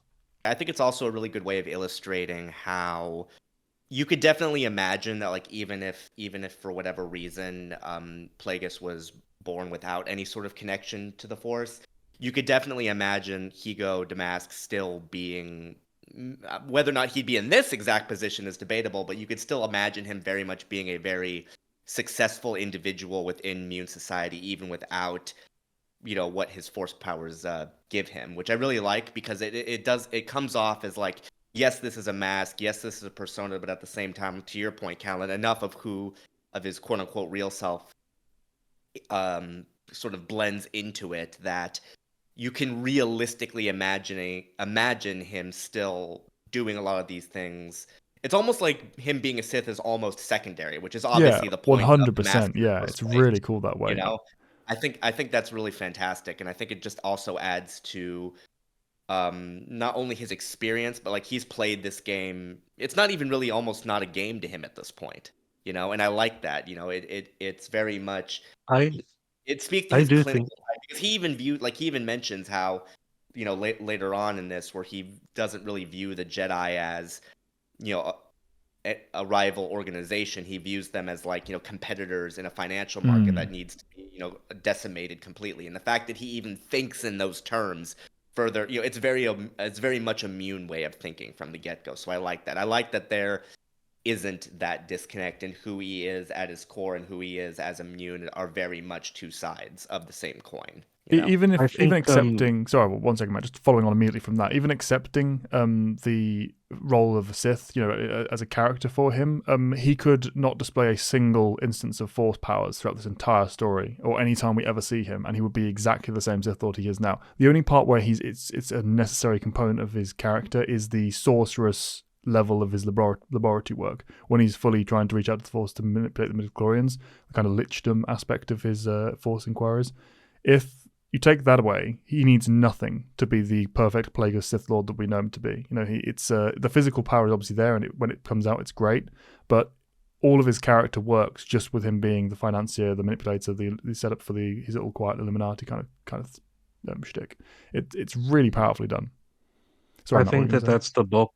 That's the bulk of his power, really, and that's the reason why he can influence the plot in the way he can, is because he is not just a businessman. I mean, if you actually tried to, he probably is the wealthiest person like in the galaxy, and maybe not all on paper, but in terms of who he can influence and how, and who he can take out when he wants to. And I mean, just he can make and break a plot to make somebody chancellor in an afternoon. Like, I mean, that's the kind of weight he's throwing around. But what I was going to say was, I think he's more interesting as Ego than he is as Plagueis. And I think as an inverse is like, the whole idea is that like Bruce Wayne is the persona and Batman the truth, right? I think this way is sort of like Plagueis has added sauce to Ego Damask. It's like he is Ego. Plagueis, it's almost like, yeah, I want immortality, and as a Sith, I'm supposed to dominate everything. But that's kind of like the I'm happy dim kind of like I'm happy to vision on just the sit on my horizon, island you know? here and do my Yeah. work my science. as long as the Yeah. galaxy's controlled and I have control over it, I don't need to be in charge, actively dominating. Palpatine can take care of that. Yeah. We see that as the tail end of the story, is what he's kind of envisioning for the future for himself. Now, can I transition into my favorite part of the chapter, which is them in the lift together, him and Lars Hill? Like this whole conversation is what I mean when I'm talking about boring done well, because it's just him. They're just talking about like what's going to happen soon. They're setting up the business of the plot. But I also love how you get the sense that like Lars Hill is like subservient to him, but also like is comfortable with that relationship. And it's more like Damask in his eyes is a little bit of an eccentric rather than he's just rude or crazy or off the handle. He kind of didn't understand any of this, like from the beginning, jumping to the beginning of the chapter where he's showing up with security and everything. Like, why did you make your way here using some crime boss's, shuttle? We could have just sent you a ship, and why rely on the specious hospitality of like a crime lord? And Plagueis says, nobody seems to think I can find my way home. He's like, he says, I don't know what that means. He goes, it's not important that you do. But just like he doesn't take that as a slight. He goes, okay, yeah, moving on. I don't need the detail. If he says I don't need to know, I don't need to know. Yeah, It's like exactly. he just takes it in stride. He trusts his judgment. At the same, he pushes back when he thinks he should, but he never trusts. He never doubts that he knows what he's doing. Which I really like. It helps Then they get reinforce into the that setup shuttle. that we already know about the character at this stage. Yeah. Everything about these interactions is laying down the groundwork and reinforcing what's already come before of who this character is and what we know about them. There's no wasted effort at all. It's a really good way of like establishing a history with the way the dialogue is written without necessarily needing to spell it out. Like, obviously these are two individuals who have had like a relationship for most of their lives in this dynamic, but you don't need to actually see it on paper to get it, because just based on the way they're speaking, all of that just comes to a head. And again, like it's a great way of using time while at the same time sticking around just long enough to understand why it is the way it is. Because in writing terms, this could have been, Lars Hill, my old friend, it's been too long. How have you been? You never let me down, Lars. This information's you're always reliable. You've just been saying Plagueis equivalents of that all throughout, but no, you instead get it with the nuance and the intimacy and the. It could have been Attack of the Clones. We're in the lift going up to Padme's. I haven't felt you this tense since we fell into the nest of gundogs, or something like that. It's that literally, way better than that. Like like way more. Yeah, and I love just cinematically. This scene has always stood out to me. As I want this to be a movie. I want to see this because it's them Give this the Andor coming down treatment. from a skyport. Yeah, exactly. From a skyport via turbo lift, shooting down to the planet's surface, and he's watching all this, and they're talking, and it's just so good. Every question is like, "Are we secure in here?" Mm. Completely. Rugus Gnome is dead. It's like, and that's that's sort of like, oh, okay, so that's Darth Tenebris. That's what the galaxy knew him as, and it's a big deal because why? It's like he's got all these assets, and it's like I need we're going to sell all that off, but I need to keep these things like these antiques of a curious sort. I plan to retain. It's like all this Sith crap. I don't want you to get rid of any of that. Right. I love that. I I love also, I also, the I also, yeah, well, like to your point too, like I like little bits where he's like say like, when he just says flatly that his estate and his earnings are going to fall to me. I like how he doesn't explain. He just says it like that. It just is like that's how it is. Like obviously we know that Tenebris probably set that up as like a measure, like in case of my death, like obviously you're the benefactor, so on and so forth. But I like again, it's a great way of just establishing that in like one line of dialogue without needing it. Because logically we know that it makes sense, but the way he just says it as is, you don't need this whole diatribe. It's like, oh, he left me this because of this, because I'm connected to him in this way, yada yada. It's like, no, it's like the estate's gonna fall to me. Okay. And we move on. Again, I like that. By the way, a little off topic, but like just to point, when you're saying about like George Lucas dialogue earlier, Matt, I don't know why, but like right now I'm just imagining like can you imagine if this like Darth Plagueis the book written by George Lucas? I don't know why I Oh just kind of god. like trying to imagine how would that turn out. Like I'm like morbidly curious to like just That would be a very different same book. length, same, but no, but like same length, same basic premise, but just written by George Lucas. I don't know. Like I have kind of a morbid curiosity to see how that would work. You know? maybe Lars Hill could ask, what about the droid attack on the Yeah. Wookiees? And Damath could say, of no relevance, which is how he Oh answers my most of his questions. Just goodness. something like that. I don't know. There's somebody who typed that in the comments. I can't quite do that one in my head. But Yeah. yeah, I love every bit of this. I love the questions he sidesteps. I love how Hill takes it all in stride. Again, also the fact that you had mentioned Sand Hill, how this is clearly a relative of his. They don't spell that out, that it's his father right up off the start. You find that out later. But the fact that they do talk to the chairman of the banking clan, who's a dick, who's Tonith, you go, okay, eventually that job belongs to Sand Hill. So okay, we're teeing that up. It's all those little things for geeks like us to go, okay, that's going somewhere. I see that. I love how what's the one he says? There's a few of these in a row. Like Rugus Gnome is dead. He's like the Biff? Where? How? Is that of no relevance? It's like, and then we proceed with what you already pointed out, and then there's and I need you to buy half a planet's worth of stuff on Baldemnik from the shoreline to the central highland I'll and give you the bargain like exact you mean it, but coordinates. really, Yeah, exactly. yeah. And he's like, Okay. okay, are we getting into the You mining? just do that, by the way. We're that well. Yeah, Exactly. the droll question of are we getting into the mining business, knowing that that's not the reason. He just asks it as like a Yeah, point to lead on to the next yeah, part of the conversation. yeah, You and can, he's the just rapport between the two is very clear in this conversation. And yeah, even with he's I mean, you talk about how boring information. These two characters are very straight-faced, clinical Mune characters who are. Most other authors would be the driest conversation ever, but he manages to yeah. breathe so much I love this. personality and into the back and It, forth, all it's while it's establishing it's everything the we talked about already. it's purely about the Master Bruce Alfred Mm. relationship. There's such a fun quality to that, and it's the only scene like this where Lars Schiller is like the focus. He's peppered into scenes, but it's never just them one on one. They're usually with a group of people having an audience with somebody or Mm. something. But and then one of my favorite descriptions in the book um, comes when it's in the middle of the conversation too. I like how he punctuated the prior bit with sort of a quiet moment of reverie before we start changing the subject to other matters.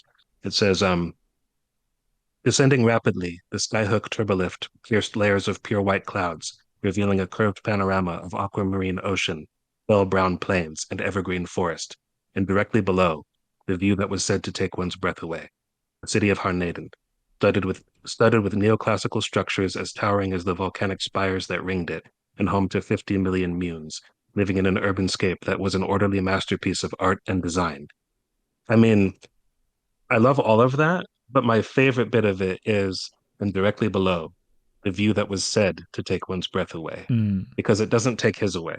It's a He's too this is detached what for that. people I think. love Yeah, that. yeah, and Yeah. it's like, and I can appreciate that. I can see all that. I don't feel that, and there's just that. It's that little bit of like, I don't know. Instead of just the author going on about what's happening, it's blended in with the character perspective so perfectly. Little touches like that are what I think separates superior writing. So if you want to be a writer, there's a note. I mean, Do that that. kind of a line is just it does Cool. so much. It's a little thing, but it Mm. means so much, you know. Yeah, Peppered in amongst doing a everything lot of else that's going on. character with the little. Hmm. So then Well, they that talk and about the actual gathering, right? That's the yeah, first reference in depth to like what the gathering actually is. He's mentioned being I'm going to be late for that, but he never tells us what it is until now. Mm. So that's where we mhm, start seeing that. yeah, and we see that obviously come in person in the next chapter. But we obviously, we don't know what it's building to, but it's certainly interesting, and we'll get to that. But this also eventually leads us into us seeing Plagueis's personal, island, His which secret lair, his yeah, his syndrome secret. It, island from the also, the Incredibles. volcanic, His the nemesis volcanic island. secret Yeah, lair. Like yeah. the Yeah, fact that he's leaning into the Syndrome. whole stereotype. It's Yeah, Syndrome's exactly. island. Syndrome It's the Island. Madison Island. Yeah, exactly. yeah. It's hilarious how much he's showing that without any of the tone being lost. Sorry, Evan. No, I was about to say it's like, yeah, Syndrome, Dr. Frankenstein, I mean, basically every evil layer you could think of, this is basically it. But what I like about this though is despite the fact that because we just talked about how like the book just talked about like, the Mune, city with like its elegant structures and all that and how that does nothing for him. But then when he's in this like very this layer with all these like horrific machines and animals and things like these are things that actually elicit not like insane emotion from him, but emotion nonetheless. And I like that Yeah. little juxtaposition because you see from that alone, these are the things that matter to him. These are the things that actually spark interest. These are the things that he can actually appreciate, if not in an emotional way, but at least in a clinical character way. It's a very clever juxtaposition. Also, this could also, if you want to look at it more broadly, serve as like the contrast between Hugo Damask and Darth Plagueis as an individual. You have the This is his clear, back cave too. Yeah, pretty much, yeah, yeah. essentially. Except Alfred doesn't come with him into this one. No. But we do get 114D's perspective, which is nice too, because we see him, Yeah. like him with the animals. Also, I like how again, it like this is also where that point that I already mentioned, my favorite excerpt from this previously, the whole, that this is why when he's thinking about midichlorians and he talks about, perhaps this explained why it was often easier to call on the force to heal someone rather than oneself, because we basically get into his again, we mentioned this before, his views on the midichlorians. We also get a definitive answer to what his end goal is when he's talking to 114D. And Mm. also, I like again, just so much of the dialogue in this chapter is just so clever when 114D in his like sort of droid way is like, well, if you want to live forever, I have records on this, I have records on this, organ replacement, gene therapy, carbonite suspension, but none beyond that. And even he's like said, but like he doesn't say like, oh, this is a dumb plan. He says like, but Mhm. don't all living things, ultimately die, Mm. Magic Mask, and then Plagueis just responds flatly he basically says, at the moment, and Yeah. that's For it. now. He goes at For now, present yeah, 4D. Yeah, at Yeah. present. Yeah, yeah. I that's So like good. and it's just this is a really it's effective scene so because clever in how it's done. yeah, no, absolutely, and all of that as well, coming from the fact that this is basically just a simple writer's tool. He needs a reason to reiterate everything that Plagueis is doing and already knows, because Plagueis obviously this is just one of many returns home to a situation he's very familiar with. There's no reason for him to sit unless we want to spend the entire book Yes. just having him privately I was musing going to about bring everything that and up. recapping. That's why. This is Yeah, I the agree. purpose of the droid. This is the purpose of 114D, to let the reader in on all of this material as a recap without it just being like a pointless and out of place piece of I also description. Yeah. I also like the I appreciate the thought into what Abora is, what Mune Society is. Again, we already talked about how visitors are not typically allowed to, or at least they're heavily barred and obstructed from setting foot on the actual planet. Because this makes sense of why Plagueis is library is what it is. He was up until like yesterday, but the apprentice. It makes perfect sense for all the important things to be on his planet, though, because what's more perfect? Even though Tenebris was the master, it makes more sense to hoard all their collection, or at least the vast majority of it there. Obviously, there are bits that Tenebris still Well, had, but yeah. he's going to get access to those anyway. But I love it. I I also love love just every the detail of idea, even this. outside of the practical, the idea that even as the apprentice, he was doing all of this. Like I love the idea that despite being the second in the partnership, he's accomplishing everything that he's accomplishing. He's having the influence that he's got. Showing the power of the Higo de mask. Mhm. Outside of the Plagueis role, that is the only area where Tenebris really had any influence or control. Well, I think I'm quite sure that. See, I'll give Tenebris maybe not all of the credit for this, but he obviously positioned Plagueis to be what he is. He created him. He got Absolutely, his yeah. parents together. He did that knowing, okay, I'm going to have immune. Like I'm going to have one from this clan. I'm going to put his father into a position to be chairman of the IBC. Mm. I'm going. I mean, he every bit of this was thought out. Oh yeah, for It's sure. just, I just mean Yeah. once he's reached that point, once he has that power, yeah, Tenebris can Yeah. nudge, but if Plagueis decides no, I'm going to do yeah. something else, it's in his control at that point. So I like the Yeah. dynamic that's set up, and yeah, that's the most important part. I think, like you touched on, Matt, the fact that none of this is undermining Tenebris. Even though Damask has all of this power, he's still the second, not just because of the rule of two and that's how it works, but also he's backed it up. Lucino has gone back and made sure that Tenebris was the one who built this, so he's still integral Yeah. to the Plagueis life story. I think it's really, really well calculated there from him. One more thing that I really like about just the way that this sequence is written. I like how it establishes that, like, it mentions that, like, although Munes were known to like not care for literature outside of bank records. I like how yeah, I love that note. it explicitly establishes that his collection of like books, holocrons, data crystals is like one of the finest in the galaxy. It's even brought up that, like, outside the Jedi Temple, like, this is one of the biggest collections of just history overall. And I like how it specifically establishes it's not just Sith history, even though that's a big part of it. Like, it talks about things like the Rakata, for example, like the fact that he has all of this information at An hand. excuse to name drop all of these this- ideas and I know, concepts, right? the Salamari, I the view- Wookiee longevity, all that kind of stuff. No, but Even though the it is- continuity surrounding the Rakata is a bit of a Oh yeah, it was a clusterfuck, jumble mess but- even before all the canon Yeah. was deleted. it's but yeah. Which is probably why they only name drop them and don't really go further, which Yeah. is fine. I'm okay with that. it is name drop central, but which is that Lucino lives for basically. But it also, again, I maintain it makes so much sense for them both jointly, Tenebris and him, to invest in this place as the place to store the Sith repository. This is the Sith library, and it's been clearly.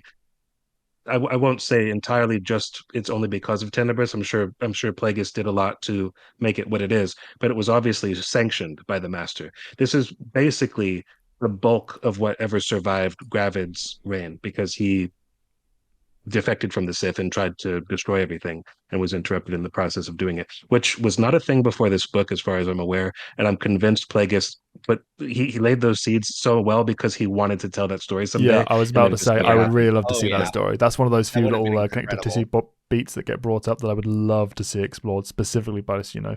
And it is a crime that we're never going to see that. Thanks, Disney, for that. Well, not just Disney, but yeah, Totally not. the But runners also- anyway. It's Yeah. just But also it's just nice to see how the collection grew because Bane started this. Bane began this. Bane always had a reverence for the archives when he was the only one who did. Like everybody else was, if not banned, certainly dissuaded from delving too far into the history of the Sith because the Lord Khan's Brotherhood was trying to basically be Jedi, which turned out not to work because Sith.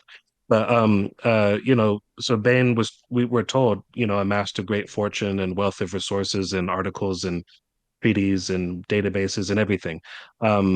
This is like the fully realized version of that, even after 500 years ago, having as much of it as could be destroyed as possible from Gravid.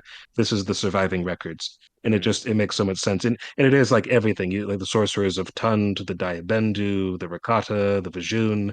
I mean, it's like pretty much every force using uh sect, and it's not, and also the Jedi as well. And it's not just that. He also specifically, I love the little detail about how he has entire galleries devoted to notably long-lived species like Hutts, Toydarians, and Wookiees. It's like he's a fairly long-lived species himself. Munes are, but I don't know if we know the exact upper limit. I imagine it's lesser than Hutts, who are I don't know, like 1,000 years they can live. I Something think like Jabba is supposed to be like 600 in my head. That's around Mm. where Jabba is. But and so Saudi too are up there. yeah, no, they're basically like immortal vampires for the most part. Is the way I've understood them. But yeah, it's just I love this place. I would not want to set foot on Abora, but it's a beautiful location I don't for this. I don't know why, but I just got this vision in my head too of like Plagueis' collection of like long-lived species archives. There's a bunch of books, and then like there's this one part of it where it just says it's just a picture of Yoda with like a question mark. It's like Yeah. Question mark. there's no books on it No whatsoever. knowledge It's like known. you cannot figure out. I don't know. That's just kind of silly to me. But also getting a bit more serious, I also like how this book immediately establishes how deeply this area means to him because the fact that he safeguards the what's in here with such devotion, like for example, like Palpatine doesn't even come here until years into his apprenticeship. Like he 12 probably knew years. it. Yeah. Yeah, he knew it. Like he Yeah. probably knew it existed to some extent, but the fact that it took over a decade for Plagueis even to show these things to his own apprentice not only highlights his devotion to the area, but also how dang it with this. Also, Don't use just thumbs how up. much he values everything that's here. It's like, on the one hand, you could think, yeah, reasonable paranoia because of what happened with Gravid, but at the same time, it also establishes just how fervently he guards his secrets, which is also a big, point in his character. Obviously, the whole tragedy of Plagueis overall being based on that. So again, I like how all of that setup is just done right here, and the way it's written is just fantastic. How it leads into Mhm. everything else is very impressive. So big props for It that. Just I as a think funny it additional does. note to that, it also kind of gives a nod to what might have given Palpatine his penchant for having little secret bases hidden everywhere. Because I think the EU Well, makes yeah, a note well, of that being a thing quite a lot, and I like to yeah. envision that the Plagueis is like, I want me one of I these. mean, From yeah, Plagueis' like side. I love how progressively clear it makes it that Plagueis isn't just rich. He's like super rich, absurdly rich. It's Yeah. like he has a residence in the city that we don't even see because he was asked, "Are you going to your residence or to Abora?" And he's like directly to the island. So he's got this giant treasure island, this volcanic I island. mean, He also owns he casually a drops. You said moon of Sojourn, exactly, and then you said later we before he find out casually on drops that he wants to Coruscant buy up like a good portion of a by like continent, a planet. in just like Yeah, a hand wave. and then Does it on casually. Coruscant, we later find that the building on Coruscant that he owns, aside from like the Limeridge building, the secret Sith base, he also owns Caldani's Spires, which is like where all the senators live. He like charges the senators rent. You know what I mean? It's like He owns he's Padme's suite. absurdly rich. Yes. And I And love how it just yeah, keeps building. It's absurd. But and yeah, it's owning so good. owning a building on Coruscant is not an easy I mean, thing it's the to make equivalent of happen. Rebuilding, owning like like half a city of New York. Yeah. It's that yeah. level of scale, really. Yeah, Mhm. and then just the idea of him then bargaining with like the Wag Begon. You all you need to do is quote a reasonable price. It's like, what does he think is a reasonable Yeah, price? I know. exactly. Like I don't know. It's They like he missed out doesn't on he doesn't making care. bank there if they hadn't have had their instincts, like the hackles There's a raised for part of obvious me reasons. there's a part of me that wanted him to like spare them because it's like on the off chance I need their help for something because he has all Yeah, these like his fingers on all these pies. I was going to say they could have It's been a like really useful asset. It would have been interesting to see, particularly yeah. because he lets other people go for much less reason, and or with much more I exposure to think it's himself. I would have liked to see that. Yeah. It's also established later in the book too that he helped fund the clone army, which again is Mm. not exactly a small endeavor when you consider. I mean, even not just the cloning process, but like the armor, the weapons, the ships, Yeah. the training. I He mean, he so really much needed went to into be this wealthy for it all to make sense. So it was a good Yeah. choice from the. He couldn't have just been a businessman. He had to be like the name in business for all of this. I mean, like I say, he basically funds two sides of a galactic war. So Yeah. it needs to be I going mean from somewhere. Yeah. and I mean, it's like before we got all this, there was always like Count Dooku's Serenian fortune was Mm. that in combination with the fact that the Techno Union and the Commerce Guild and the Banking Clan and the Trade Federation are all in bed with him. I mean, there was always enough sense to it, but just the fact that you to get the ball rolling, it's Plagueis' wealth, which is also the combined wealth and resources of 1,000 years of the Bainite Sith hoarding everything. Mm. So it all builds. It's just fantastic. I It love does all that. feel like the I mean, grand plan is an actual thing as a result of this book, not just a concept that was talked yeah, about with by Bane and then nothing but rule of two until we get Palpatine. Right. You know, that it yeah, does Someone- for show sure. that this is something that's been built Bane- upon over 1,000 years. Yeah, Bane opened that bank account 1,000 years ago, and it's just been active ever Just the since. interest alone. it's Yeah, Fry yeah. from Futurama waking up for all those years later. So good. Great reference. So that's pretty much Homecoming. Let's transition into the next chapter. So yeah, moving on to what is it, chapter 6, The Hunter's Moon. Hunter's Moon. Yeah, take us away, Callan, because there's a line in here I want you to read. You know which one. Oh, you want me jumping straight to that? Okay, well, yeah, this is Yep. we were talking about little pieces of prose and trying to pick out lines and paragraphs that we particularly gelled with ahead of this recording. I didn't have much to say on the other chapters, to be honest, because most of it, most of the book, but particularly Lucino's style as well, is very content focused. Like much of what you love is what's actually happening rather than how it's being described. But this chapter, as well, on top of that, this is Plaguis we're talking about, so it's a very cold and clinical character. He's not really there for flowery prose anyway. But this was one of the scenes where it was an exception for me. And I'll read the paragraph, but it's particularly the final line that lands it. An afternoon breeze carried the scent of fresh blood. Shrieks of agony and death-pierced tendrils of mist snagged by the gnarled branches of greel trees. The reports of weapons, old and new, projectile and energy, reverberated from the escarpment that walled the ancient fortress to the west, behind which the system's primary was just now disappearing. And this is the bit I particularly love. As if some fantastic statuary perched atop a place of worship, Magister Higo Damask stood on the uppermost rampart, his black cloak fluttering, attuned to the sounds of slaughter. If that isn't So the good. perfect introduction to a Sith in a scene, I don't know what is. I mean, like a it is. physical golem just standing on the edge of a tower with a cloak billowing. It's this is, cinematic. You know, we talk about wanting to see an Andor rendition of the Plagueis book. This is like the peak of that for me. Yeah. If each chapter was like an episode in a TV show, this would be like a fantastic. This would be, you could just imagine the opening. You could just imagine the panning up as like the music's rolling or credits or whatever, and it just comes to him standing right there. It's just it's interesting because it's a wonderfully shot scene, even though it's not actually shot. Yeah, But the exactly. fact that You can see that shot, the way it rises your up, head like you so said. well. Yeah, it would be that rising shot up the tower as he kind of stands there, and the flapping of the cloak silhouetting, the flash of lightning, perhaps. It's just so perfectly Plagueis and Sith, you know. But yeah, that was the strongest piece of prose for me in these chapters. I also like because it goes on to explain what's going on with all like the a weirdo Illuminati secret ritual, Hunter's Lodge kind of stuff going on. It describes all of that, but I like how he's like lost in a moment of reverie because he's attuned to like the dark side and all that, and how he's kind of drinking it in. And if he's not literally feasting on it in terms of power, he's just enjoying it so much that he's kind of lost in the moment. But also he's doing things for effect because he has to have this moment interrupted by Lars Hill, who's like, the Hutt's been waiting since Starfall. And he's like, the price of meeting with me. He's just he's just being like, he's just so dramatic sometimes, and it's like, You can imagine like the cape kind of waft as he turns on the spot. It's almost a bit Dooku in that moment. And then it makes note of the fact that when they walk into the meeting, it makes note of the fact he's trailing them. He's taking his time. Like he's the last one to enter because he's he's not going to be rushed by anybody. I love that little character insight from there. Yeah. But if we want to talk a little bit about the actual meetings, even though it's nothing on screen, we want to talk about a little bit about the meetings that actually happens. And these were teed up in the previous chapter when they went over it in the lift, so we kind of knew what to expect here. He first has a meeting with Gardula, who, if you want to know what that's all about, I did a video a long time ago about Sharad Hip's story, and it was kind of only possible because of this plot line, making it like a big piece of like tethering the rest of the EU as it existed in this period. So you can go watch that for more details, or you can just read this book.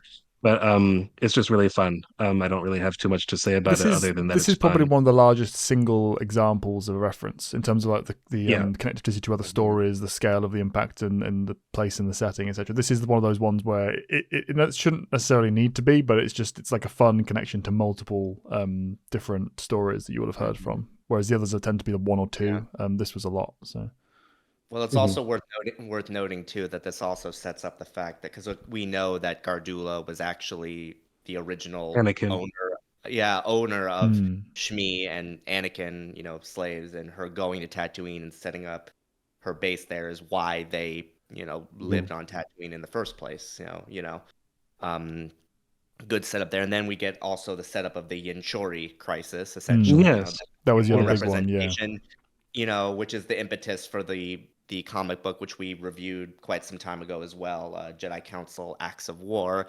It is amusing too how Plagueis like just goes straight for attempting to Yeah. mind trick one of them, and Not he even fails, trying to be and they subtle here. have no idea what he's doing. He's like, is he a simpleton? Is he deaf? What's going on? Is he sick Yeah. or whatever? Yeah, Given how everyone in the galaxy knows how force suggestion works, it seems, considering how they many people don't, but reference it, a lot of people. Someone is going to run into knowing that that's kind of what happens when they're talking about the force suggestions. And for him to be doing it so blatantly, I did find it, while it was hilarious, it probably does raise a few eyebrows as a narrative choice. You know why it doesn't though? Like, it's I a little think odd. Larshell's funny because when he does ask the question, is Magister Damask deaf or in ill health? And Larshell's like, what's going on, Higo? Like what are you trying like he it makes note of the fact he looks a little concerned, like he's not sure. Because he does think that, his boss is a bit of an enigmatic eccentric. He doesn't know everything about him. But the other what kind of works about it is, I think, and I can't believe I'm using the Phantom Menace to say something works, but I think what you're supposed to take away from it is that most people just assume they are not dealing with a Jedi, and certainly Higo Damask is not a Jedi. That much is clear. But like when Qui-Gon does it, Watto's like, "Oh, you think of some kind of Jedi Yeah, waving your hand exactly. around That's what I mean. like, Yeah. just assume that you are not dealing with one, But yeah, it's a nice save though, because he explains, well, it's kind of like an insult, or like a couched in a warning, like you're too impatient and belligerent for this process. You don't want this. Yeah. So he's able to Although, save. Although it does make you wonder, what would he have done if it had actually worked? Like, yeah, it would have been a bit interesting. He's like, whoops. Maybe he could just mind trick everybody into not realizing what they witnessed. I don't know. I guess so. All It's that just guy kind of a goes silly back and is thing to overruled by the rest of imagine. his people anyway. But it is a funny thought. But also this is also like Yin Chori being immune to force suggestion, creating like their own little protection against the force. Obviously, this is also in reference to the Ysalamari from Timothy Zahn, heir to the Empire. Different species, obviously, and they do it differently than the Yin Chori. For Yin Chori, they're not completely force immune. It's just suggesting that they're immune to, whereas Ysalamari are basically immune to everything. Yeah, and all of this would just be more references for its own sake and for the fun of it. But on top of that, this specifically ties into Plagueis as a character, because obviously he's interested in midichlorians and the way they interact with various different biologies and the physical world, etc. So I like that it does take the time to kind of point out why he's particularly responding to this and why he's intrigued. It's a curiosity for him. Yeah, we don't need to go into too much of what the chapter's covering, because it is mostly just set up for Phantom Menace, set up for more connective tissue to the rest of the biggest EU, etc. But that was one where it did have time to the character, and I liked that he's taken the time to show that. So it's not just reference. This is actually all meaningful stuff and really entertainingly put. Yeah, well, the Grand Protectorate is like the next one to come in Pack's team, and that is quite important in terms of the way that the plot unfolds in this book. So if you've read the book, you know what happens, but that sets up pretty much the entire apparatus around which like the kind of second act of the book is built, because that leads to various political machinations on the part of the Sith, sort of long game plans, and it also leads to Plagueis's near demise because of this rivalry. That you get the sense that it wasn't it didn't really start here, but certainly it's beginning to cement. So it's important to pay the attention that they did to it here. So I enjoyed the way that conversation was handled. I also like the small bit of dealing with like the Gossams from subtext mining, because they almost had Tenebris killed. And this was something that I didn't really understand until reading it like a couple of times. I didn't know why they set him up. It's kind of just waved off as like the Bith had many enemies, so like even Plagueis wasn't so concerned with why this is.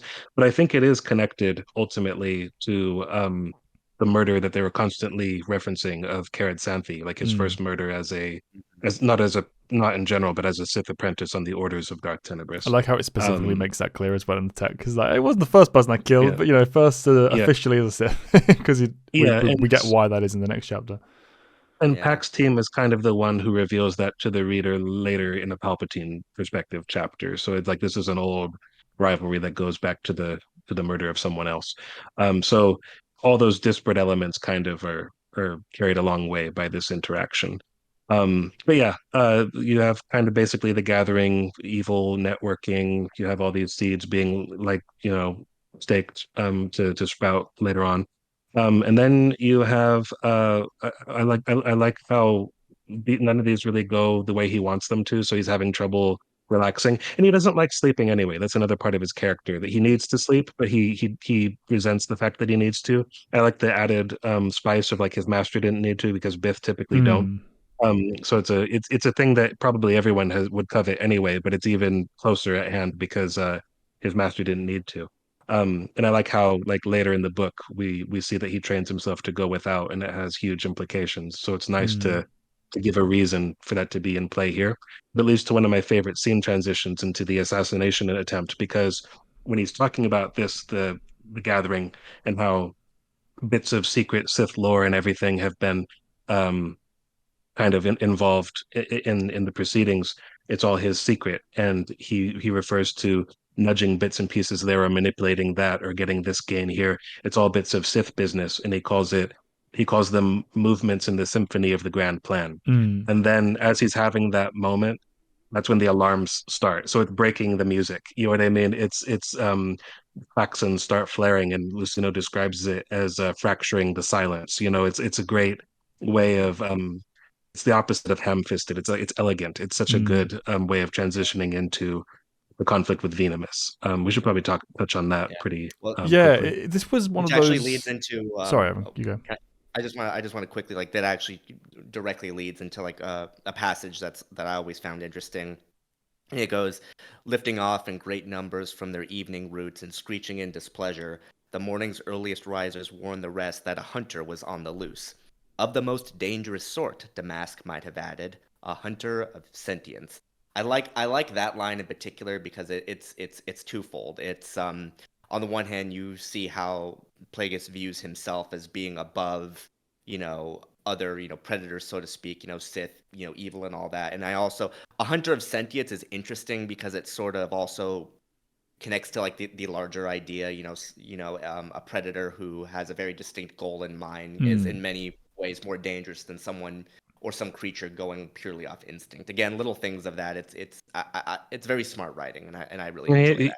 I was just gonna say he has the occasional literary reference to things outside like that. That would be a reference to like the most dangerous game, a story about Yeah. hunting man. Then there's one of the earlier chapters. He I think it's the end of the first chapter when he leaves the scene of Tenebris's death. He's described as walking into the remains of the day. That's a title of a famous work. It's like little things like that. That are references to literature in general. But anyway, what were you going to say, Yeah, Callum? just on that point, the prose you listed there, I really like it, Evan. It's really elegant and beautiful.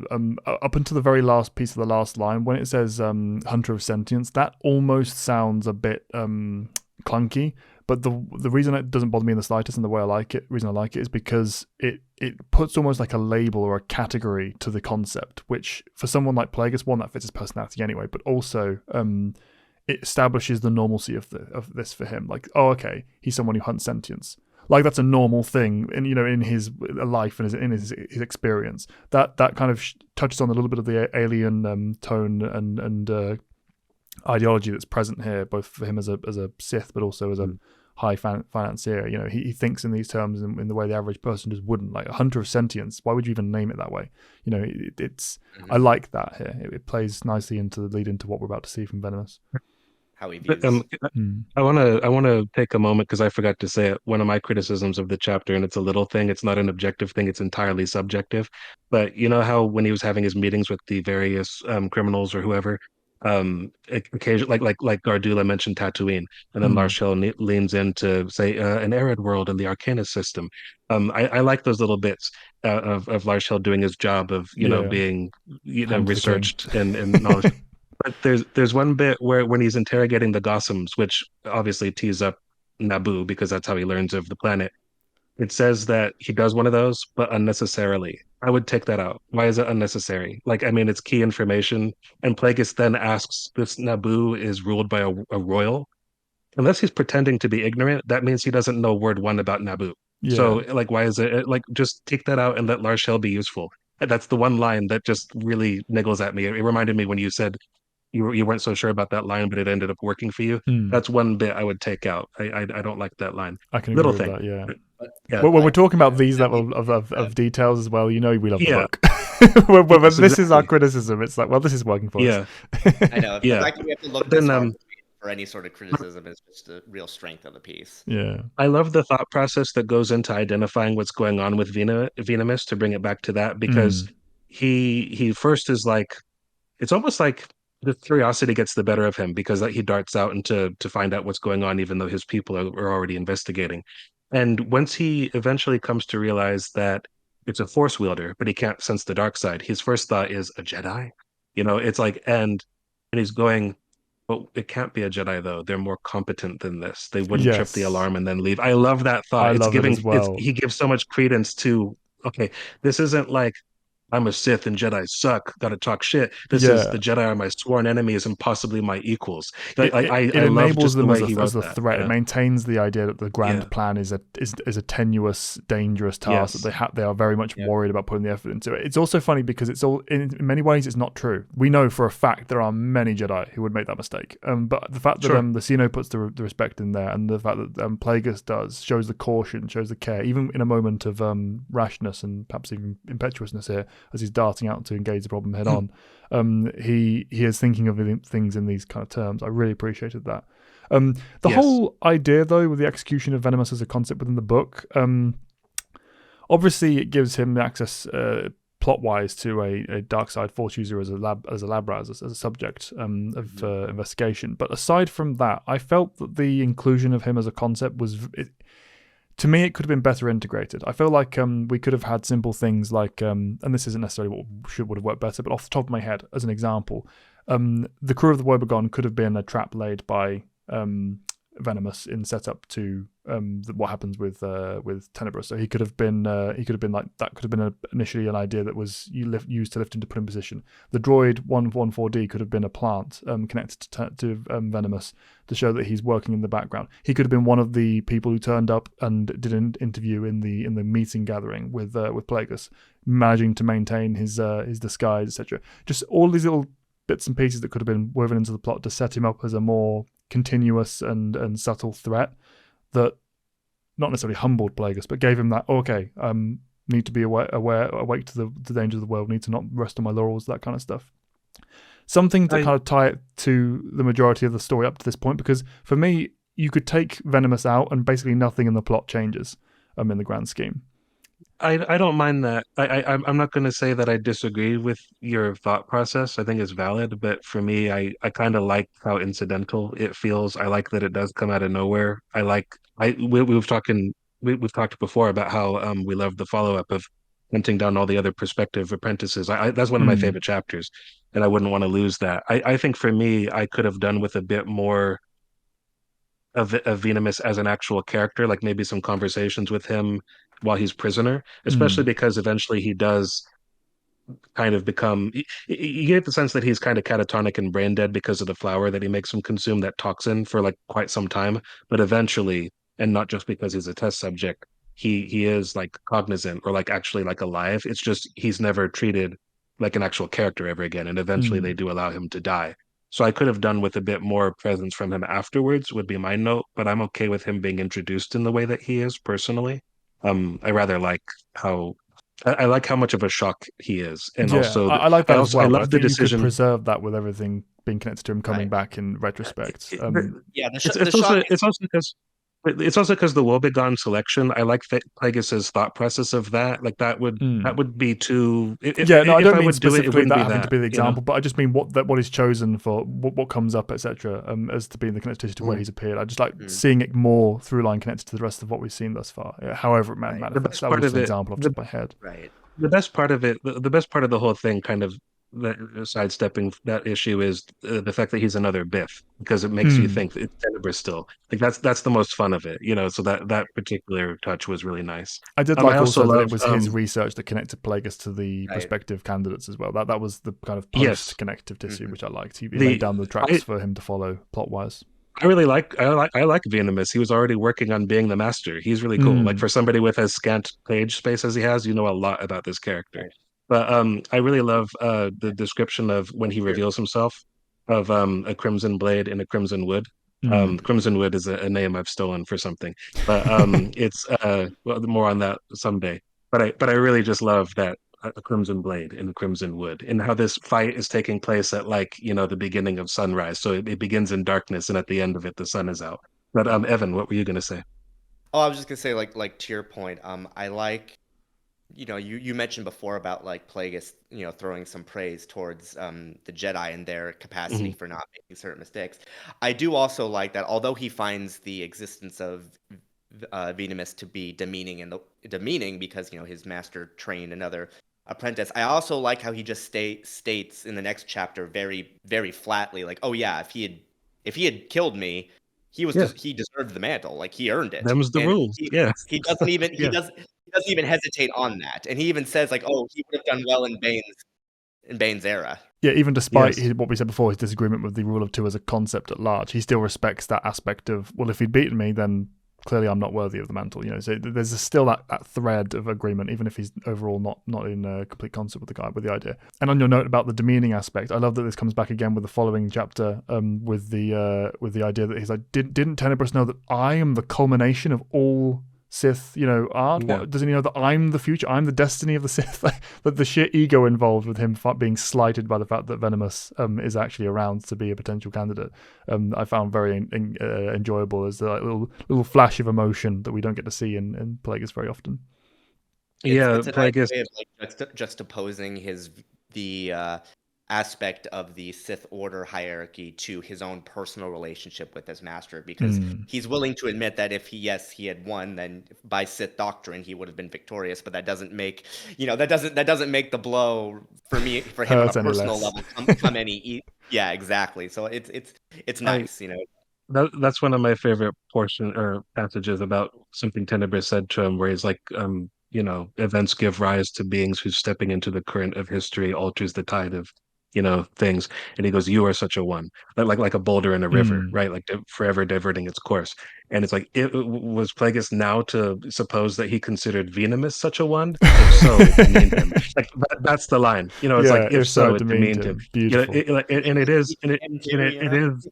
it is very much like, how in all his wisdom had Tenebris failed to grasp that destiny had called him. It's like it's such a he's the most humble Sith Lord, unless he's in private. You know what I Yeah. mean? It's like that he's, there's a bit in the Book of the Sith which I have issues with. But like he scrawls a note about the Sithari, and it's sort of like, well, I don't necessarily want this mantle, but if someone must don it, I suppose. It's sort of like a, Which, you know, yeah, which sure, to be fair, that specifically was actually intended by the author. Like every Sith sure, who talks about the of Sithari course. thinks they are the Sithari, but yeah, Of Yeah. course. Yeah. it I definitely, don't have issues with that. I love that passage. I have issues with the Book of the yeah, Sith as a work, I mean to say. But yeah, no, I love that. That's maybe my favorite thing in that book. yeah. But But anyway, like, does anyone have anything to say about the actual fight itself? Because it's I it's Not it's particularly. cool. It's got some It's interesting really ideas. Like cool. when he grabs it the is cool. branch and sustains himself through levitation. I liked the note where no Mhm. mean feat in itself was kind of Yes, listed. that is That interesting. that was cool. It's a weird visual to envision, to be honest. But aside from that, like he used some interesting ideas. It played well. It showed the emotion, the struggle, and the strain. I loved the detachment aspect taken to the nth degree Mhm. with Plagueis kind of rising like a puppeteer over a marionette, Yeah. with his manipulation of the force in his Body. body, etc., before returning at the moment of high emotion to counter it with greater ferocity, etc. All the ideas that are being played with here, very good, very not necessarily unique, but very engaging, etc. Not just a standard schlocky lightsaber. He put a lot of effort into this. For me, though, I just don't care about Plagueis as a lightsaber duelist. This is not a character who, and he doesn't himself. It's actively made clear that he despises or has distaste for this kind of thing. But it's so not the point of the book, not the point of Plagueis, all that stuff, that it just naturally is a bit of a just a step away from what we want to be getting on with for me. Great for what it is, Mhm. but it just didn't have any appeal really. Yeah, and there's so much of the book left, at this point in the story that it doesn't come off as like it's interrupting the flow of everything. Yeah, it Because was well this is placed, only, absolutely. Yeah, for sure. yeah, absolutely. And to your point though too, I do like how it establishes like not only the difference in enthusiasm, but I like how one of the ways he gets the better of Venomous is like when he's out of his physical body and just responding to his physical emotions. It's noted that Venomous is like, well, wait, I was trying to kill you, but now it almost feels like we're training. Yeah. I like that because that initial like it shows the mental aspect of the fight, which is very much how you would imagine Plagueis at this point would fight. Like, okay, I'm gonna make him think that I'm actually doing this, and then I'm gonna come back with so much fury that he won't be able to counter me. And I like how even though fighting is not what he enjoys, the James Luceno still does a really great job of working in his character into his fighting style. So that's all very very much appreciated. Yeah, it's And very cerebral, and that comes across very yeah, clearly. and after he defeats Venomous, like Venomous is like, oh okay, I guess I'm your apprentice now, and then Plagueis is like, that no. did feel a little bit. I mean, obviously we don't know the character, but based on everything pre the fight, I felt like that was a bit of a jolt for me because everything he says in the lead up to it, being like so confident and not necessarily arrogant, but clear and like I will destroy you. It will be a vengeance from the master if he is dead. All that kind of stuff. He just immediately goes, well, I guess I'm the servant then, master. He straight up uses the term. It felt like it was a bit. I mean, to use Plagueis' words, it demeans him kind of thing. It didn't feel like it fit the role that we see pre-fight and post this moment for me. I agree with you to a point though, but I also feel like that's also kind of intentional because it is a very Sith mentality. It's like, oh, I tried to kill you, I failed. Okay, I'll just learn under you. And then Plagueis, I think this sort of relates to other lines where that's a very traditional way of doing things in terms of Sith doctrine. And that also leads into Plagueis' whole spiel about like, oh no, the rule of two, us the Sith, that was the past. The new Sith will be based off, political cunning, instead of physical prowess. So I agree with you that, yeah, it's not too much in character for what is seen on page, but I also feel like, at least to me, that's kind of the point, Yeah, I guess it's just the jump down from high passion and vehemence, if you'll excuse the pun, but just from that to being so, well, I guess I'm a student and completely like subservient in the way he's talking. I feel that there needs to be a bit more of an off ramp to transition and bridge those two together. I think you are right, and I think it goes back to like if we were to rewrite this, we would have a bridge in between those elements. If they were at play, I think you're absolutely right, but I also feel like that might have been what he was trying to go for. He just, like you said, it goes from one to the other so quickly, a little bit of wiggle room, which I guess goes back to the fact that maybe if we had a bit more time with this character, we would have gotten that a bit more. You know what it feels like? It feels like this book had a mandate where you had to have at least one lightsaber fight, and this is where he chose to put it. Because if you didn't have a single lightsaber fight in this book, it would still be perfectly fine. This is the book where you did not need one. Not that you ever really need one, but it just didn't need to be here. So even though it's done perfectly, in my opinion, in terms of the actual fight and the intention behind it and the placement and the pacing and all that stuff, it to me it didn't add anything because it just wasn't what I was looking for in the Plagueis novel personally. But yeah, all good. Though. I'm gonna undo all that and just overcomplicate things by saying I actually really like it and I'm glad it's there. Okay. Just because we were told that Plagueis dies in his sleep, killed in it by his apprentice while he's sleeping. So you knew you weren't going to get one there unless Palpatine was just talking shit, which is possible. But the conflict between them doesn't end in a traditional Bane versus Xana big pow. So it is really nice to know that he actually can throw down and it's not just all talk. Because without it, I think you would be left to wonder how much is talk and how much is actual like walk with him. Everything is subterfuge and shady politics. So I'm really glad it is there. I can agree with the idea that it might feel like a mandated notion that you got to have one lightsaber duel in here. I can't say I regret the choice to put it here. And like I said, I really like that it comes out of nowhere, the whole conflict. I also think like jumping back to like our days was like, versus creators primarily, and that's it. That's all we were known for a while. Connor always theorized that Plagueis was like a practitioner of the sixth form of lightsaber combat. And I think probably he is. Yeah, I But like that as well. To me, I really like how the battle mind ability is expressed. Once he's doing that, to me, it makes more sense that he's using Sarisu. and I think that fits Plagueis super well. Absolutely. So I would, even if it's not confirmed or will never be confirmed or can't be, I really appreciate the way that was written. It's sort of like, okay, I can't best him with my offensive style. I'll retreat into a defensive bit, and then when I find my opening, and I think that that's kind of what leads to the. I accept that you're the master and I should submit myself. I think Venomous is impressed in a way he did not expect to be when he initiated the the conflict. And also, he was told to do this. Yes, yeah. The orders were left for him to do it. So for me, I think I'm not trying to nullify your opinion. I just want to make it clear that I think as it is, it's very well constructed, and I think I like it more than you do, which is fine.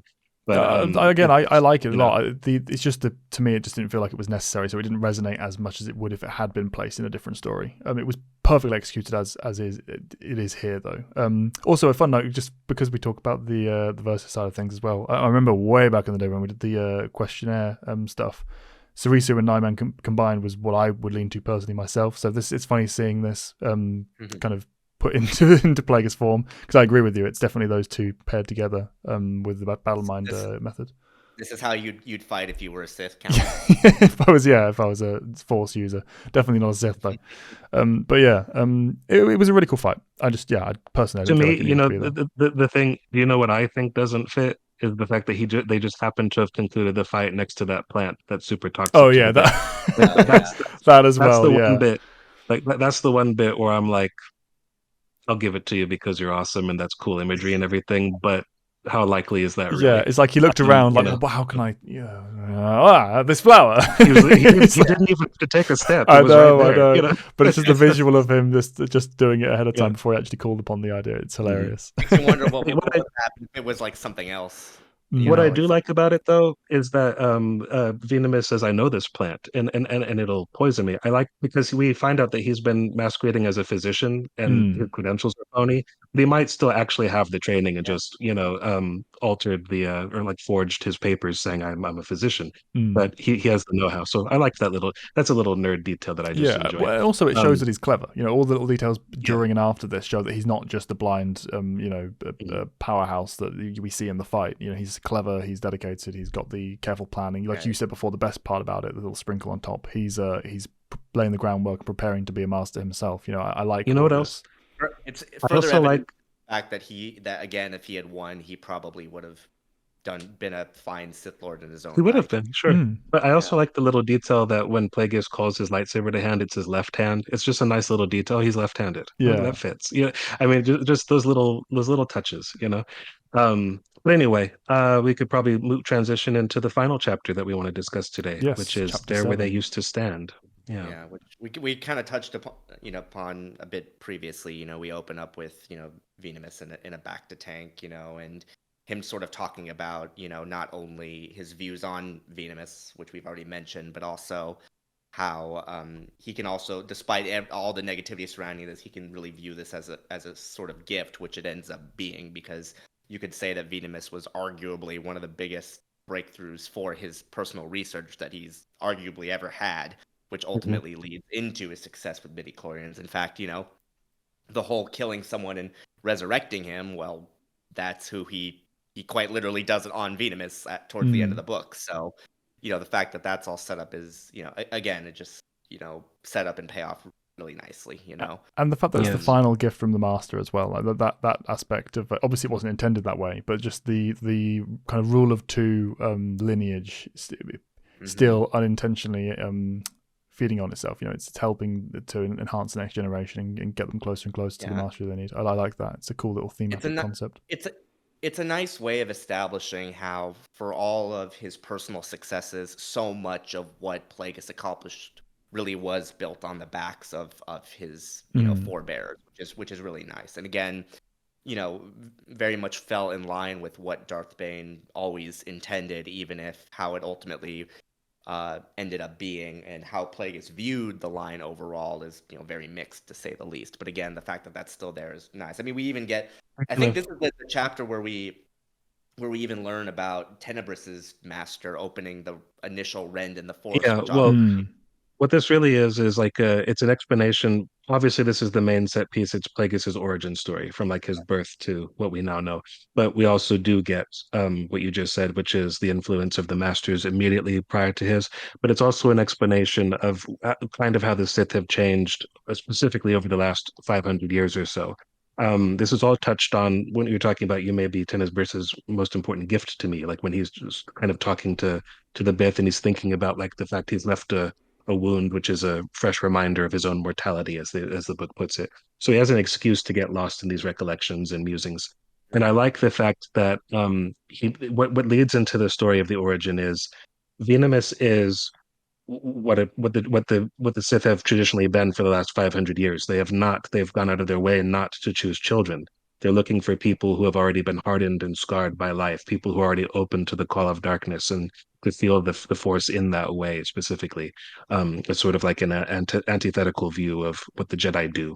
Um, Plagueis, though, had been an exception. So he was not only taken apprentice as a child, he was only born because a Sith engineered it.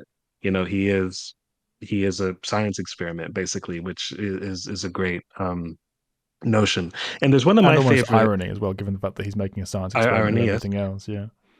Yes, but there's also a wonderful line that I think it's I don't want to call it a throwaway line. The book could do without it, but I love this line. I love the way that it's phrased. I love the first bit of it rather. Let me go ahead and read it. It's a long bit, but I'll do it as best I can. Munilists had not followed suit when, in the madness that was the third great expansion, worlds of the core and the inner rim had stretched out to settle and claim many of the planets surveyed and made available by the Colonization Act and the Planet Grant Amendment. Then it goes on, about like what that's about. The Munes have not expanded into a colonial power because they don't see any value in that. They don't want more Munes to exist because it means there's less wealth to go around. The more of them there are, they have an agoraphobic attachment to their homeworld almost, and for the longest time they were almost isolationist, or as much as they could be. But what and the sentence is almost run on. Classic Lucino just doling Mm. out information. The bit that I love is when at the beginning, Munilists had not followed suit when, in the madness that was the third great expansion, worlds of the core and blah blah, in the madness that was like that. There's a professorial quality to it. It's when you're writing. This is my note. If you don't if you realize that you're just kind of going on as an author about the setting, little touches like that make it feel much more baked, not only into the setting, like it's an in-universe accounting, but there's a hint of judgment there Mm. in the madness that was. Like yeah, this thing happened, and you're kind of looking down on those that took part in it. Put the It's character very, very voice in the appropriate for the prose, character. yeah, thread Yes, the perspective yes, into it yeah. so that it's not just delivery of information dryly. It's not just delivery of like exposition. It's that's also on top of that the second layer, third layer, fourth layer, depending on how many of these you're Yes, doing. Add a touch of what the character thinks about it.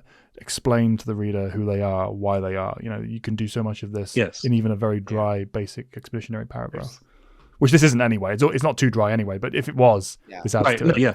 Exactly. But where they go with that also is it's not just there for no reason. It sets up how the Munes began to exert their influence apart from just traditional financial means and lending and lawyering. Is that sort of that kind of dark side of calling in your dues.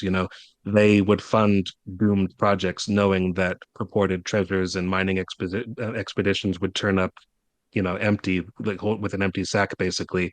And the terms of the contracts would be, you now have to accept oversight from us. Mm. So it's basically direct ownership of all these worlds, and Debt that's a trapping. great backstory to Maigito, which means gem in the ancient Mun tongue, which I think is entirely made up from this book. I never heard that before it, and it's a wonderful place. I mean, I always liked that place. It's the place where Kiadi-Mundi dies, if you don't know. Mm. In Revenge of the Sith, it's a playable level in Battlefront 2. But it's Amazing, yeah. things like that. It was always a fun It's a one. it's a really like it's just a fun planet that I always thought was cool. And then when I found out Plagueis was born there, I was like, oh, it just went up a notch. That's so cool. Um, Yeah. I love it because it makes note all throughout that he has a fondness for remote worlds, and he was Mm. born on one. And so it's just a really fun choice, and not one Yeah. I would have thought to have made. So creative. Yeah, and it's here we kind of get like our major backstory to Plagueis's parentage, his Yes. father, Card Damask. Also, again, very little things, and it's not super relevant to the overall narrative, of course, but I like how they established that Higo was specifically named after his grandfather, his Grandfather, Gar's yeah. father, who again we never actually see in the story itself, but I like how it's sort of also that kind of also leans to the fact that and it's kind of implied here. Like I always sort of got the impression that Plagueis's father was a bit more family oriented than maybe your average Mune, because it even talks about the fact that yeah, even with a busy schedule, he was still a doting father and had genuine Yeah. care for you know people around him, even though he still approached things in that very detached, clinical Mune way. At least that was always the impression that I I personally got. I And it's I agree with you, and I also think that though he was the youngest, the last of his children, I think that Hugo was his favorite. You Mm. know, it's like he had all these other children and off, didn't name yeah. them after his father, and they're from his actual wife. You know, this is like basically like his glorified concubine.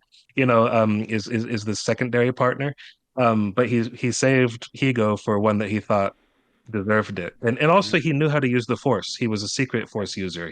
That's why Mm. he was a successful businessman, or why that's why he was successful in his negotiations despite having a stunted career, because he wasn't high enough on the social food chain in the Mune culture until Regis Gnome opened up those doors, which was that was the price, call or Right. back the to reward that, yeah. call back to Homecoming with him Yes. and his elders, of course, which is great because it establishes that yes, he is force sensitive, but not enough for like potential full Sith training. Same Mhm.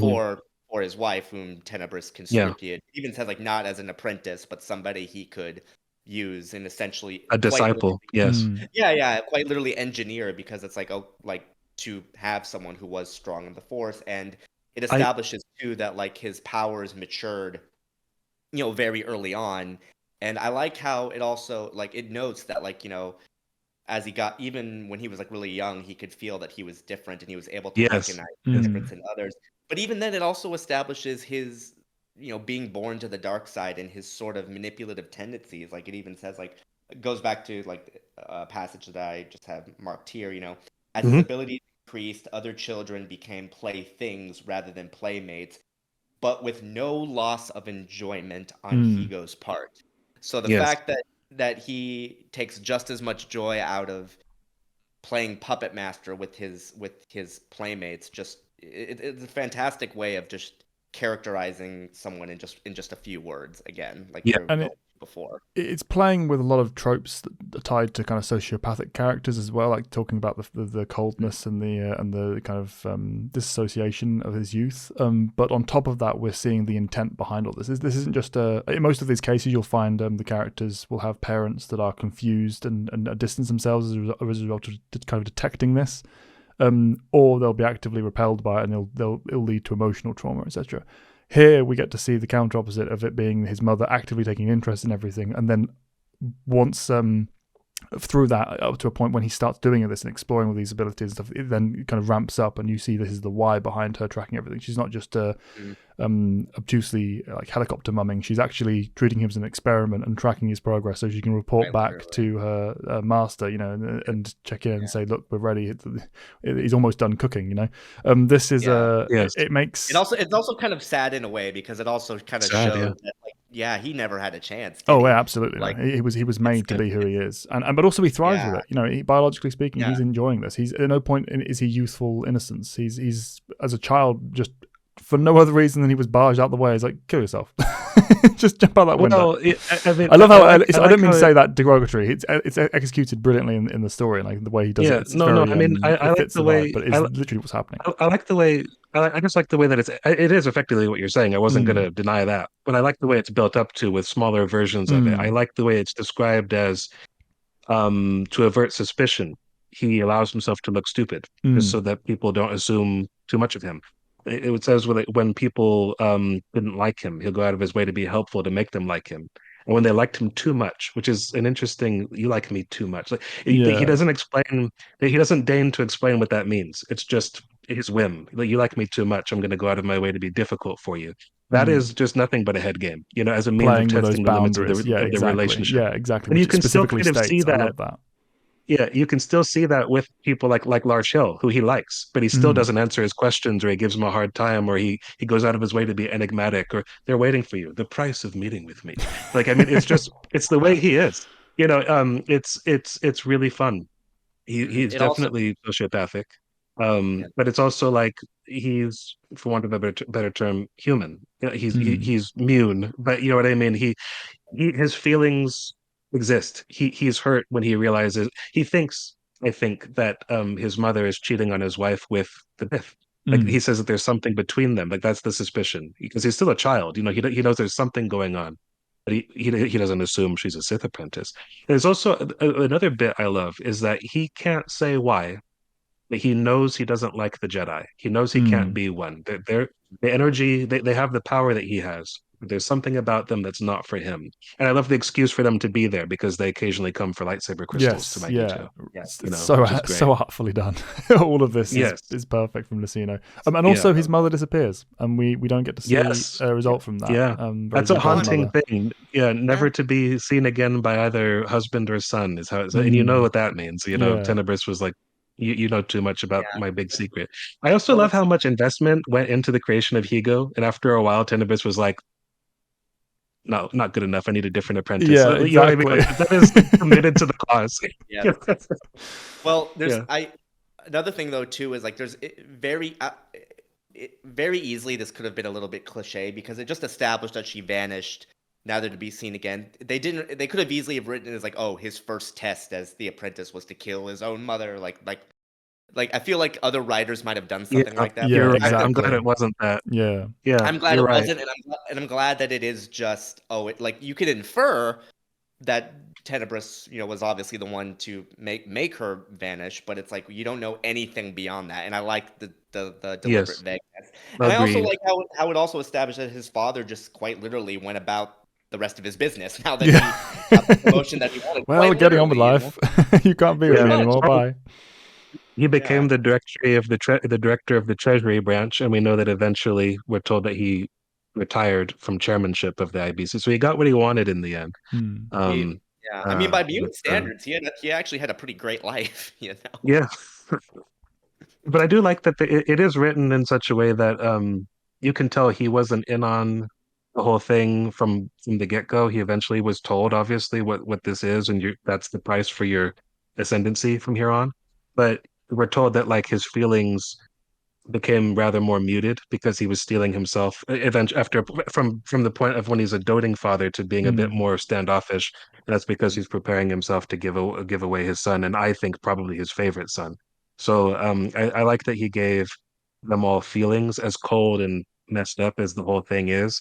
I like the way that it was handled. You can view these all as people. Like it's a great amount of information all delivered in only one chapter. Yeah, very, It says very a short lot with space of very time to little. get all of this information Yeah. delivered. You rarely get to see this kind of backstory dive truncated down to this level of condensed information, especially not without it feeling like it's tripping over itself. At no point did the pacing feel like it was jolting. At no point did it feel like it was trying to dump here and dive and probably deep dive here. It was all very measured and calculated, and it felt very relevant in terms of how Plagueis is musing through this. It was just really powerful considering that we don't get anything around this kind of youthful part of his life after this. Yeah. It was very complete. You got everything you needed in this one little dose.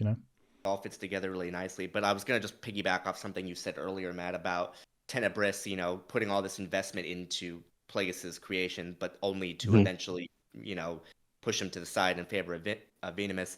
I actually kind of like that also that in itself kind of establishes perspective because Tenebris is so long lived that he Mhm. has the benefit of being able to Yes. do so much in this time and see the bigger picture so much more completely. Whereas if he was someone who had just less time to exist, there might have been a lot more hesitancy with that and maybe more reluctance to recruit somebody Yes. else rather than trying to change, who Plagueis was as an individual. So again, it's like it's a On little bit of interesting world building with that too, because it shows perspective. Because like again, like going back to the beginning of the line. You know, one of I was Darth going to bring Bane's it up. yeah, Yeah, one of Darth Bane's biggest concerns was like that he was only getting older, and Zana hadn't yes. challenged him yet. Is like he was worried that she was just gonna wait him out, quite literally in this I case. love Yeah, that But and part about it. He's like, that's he cheating. You can't effectively do that, Xana. That breaks yeah, the rule. yeah,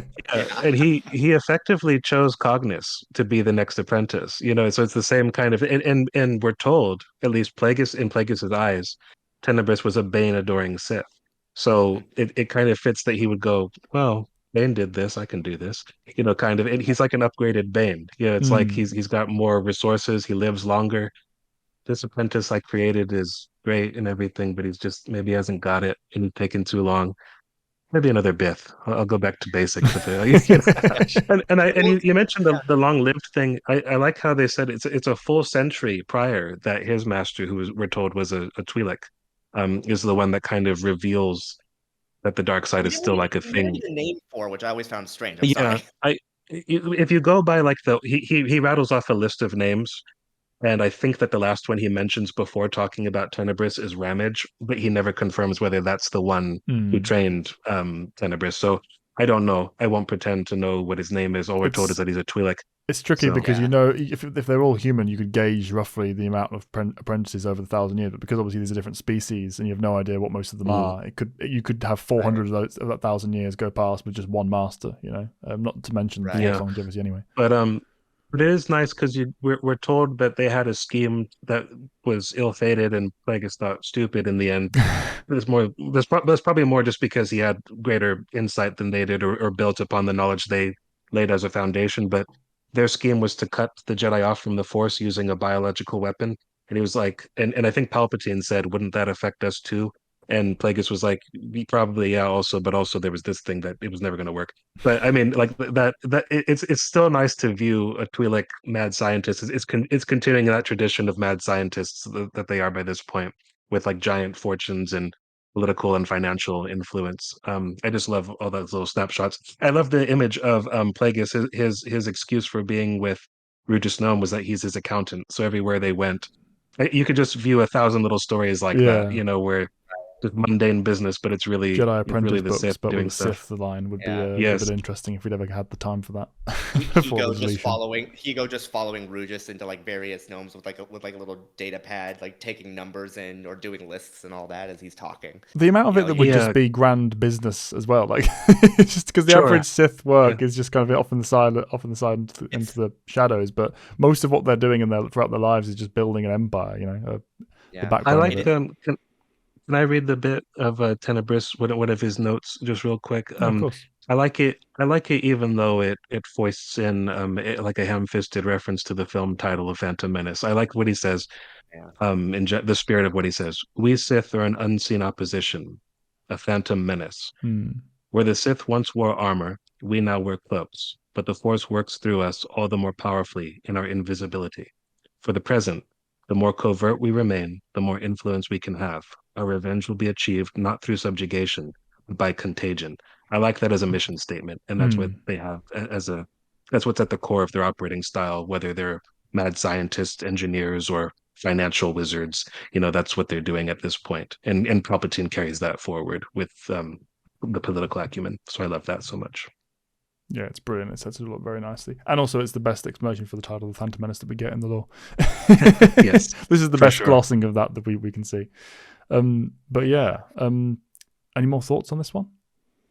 No, Uh, it's just this kind of concludes for me this little snapshot of this cluster of chapters. I do hope that we'll be able to do more of these in this book. I have some ideas of what I'd like to cover, and I'd like to hear your guys, but off camera, so we don't tie ourselves to promises in front of all the listeners. But yeah, I've had a lot of fun looking at it personally. I hope you two have. Yeah, absolutely. It's Absolutely, yeah. I always remember loving this book, but going back into it again for a second time now, the especially with the reinvigorated love of Star Wars back again for the first time in a long Mhm. time. It's nice to see the kind of final stamp on the EU and just showing, yeah, this was so artfully done. It really Yes. Absolutely. deserved its place in the And history. Yeah, and approaching it just like in this more like clinical literary style also goes to, it adds its own layer of enjoyment to revisiting these stories and looking at it from a somewhat different perspective in the sense of also, exploring what works about this, not just as a story, but on a more technical level as well, and how you don't even necessarily have to be, a diehard Star Wars fan to really get something out of this work, Absolutely. which is And always nice. It shows they can appeal to anyone on that level. yeah, and I hope we can highlight some more instances of that across the Star Wars lore. So people who aren't necessarily interested in a deep dive of like, oh, I don't want to become a massive Star Wars fan, but hey, this is a good piece of literature just on its own right. I'd like to identify as many of those as we can, as well as with general books, with the fantasy and other stuff that we're talking about outside the Star Wars universe. But let's dive into the political elements of Cloak of Deception.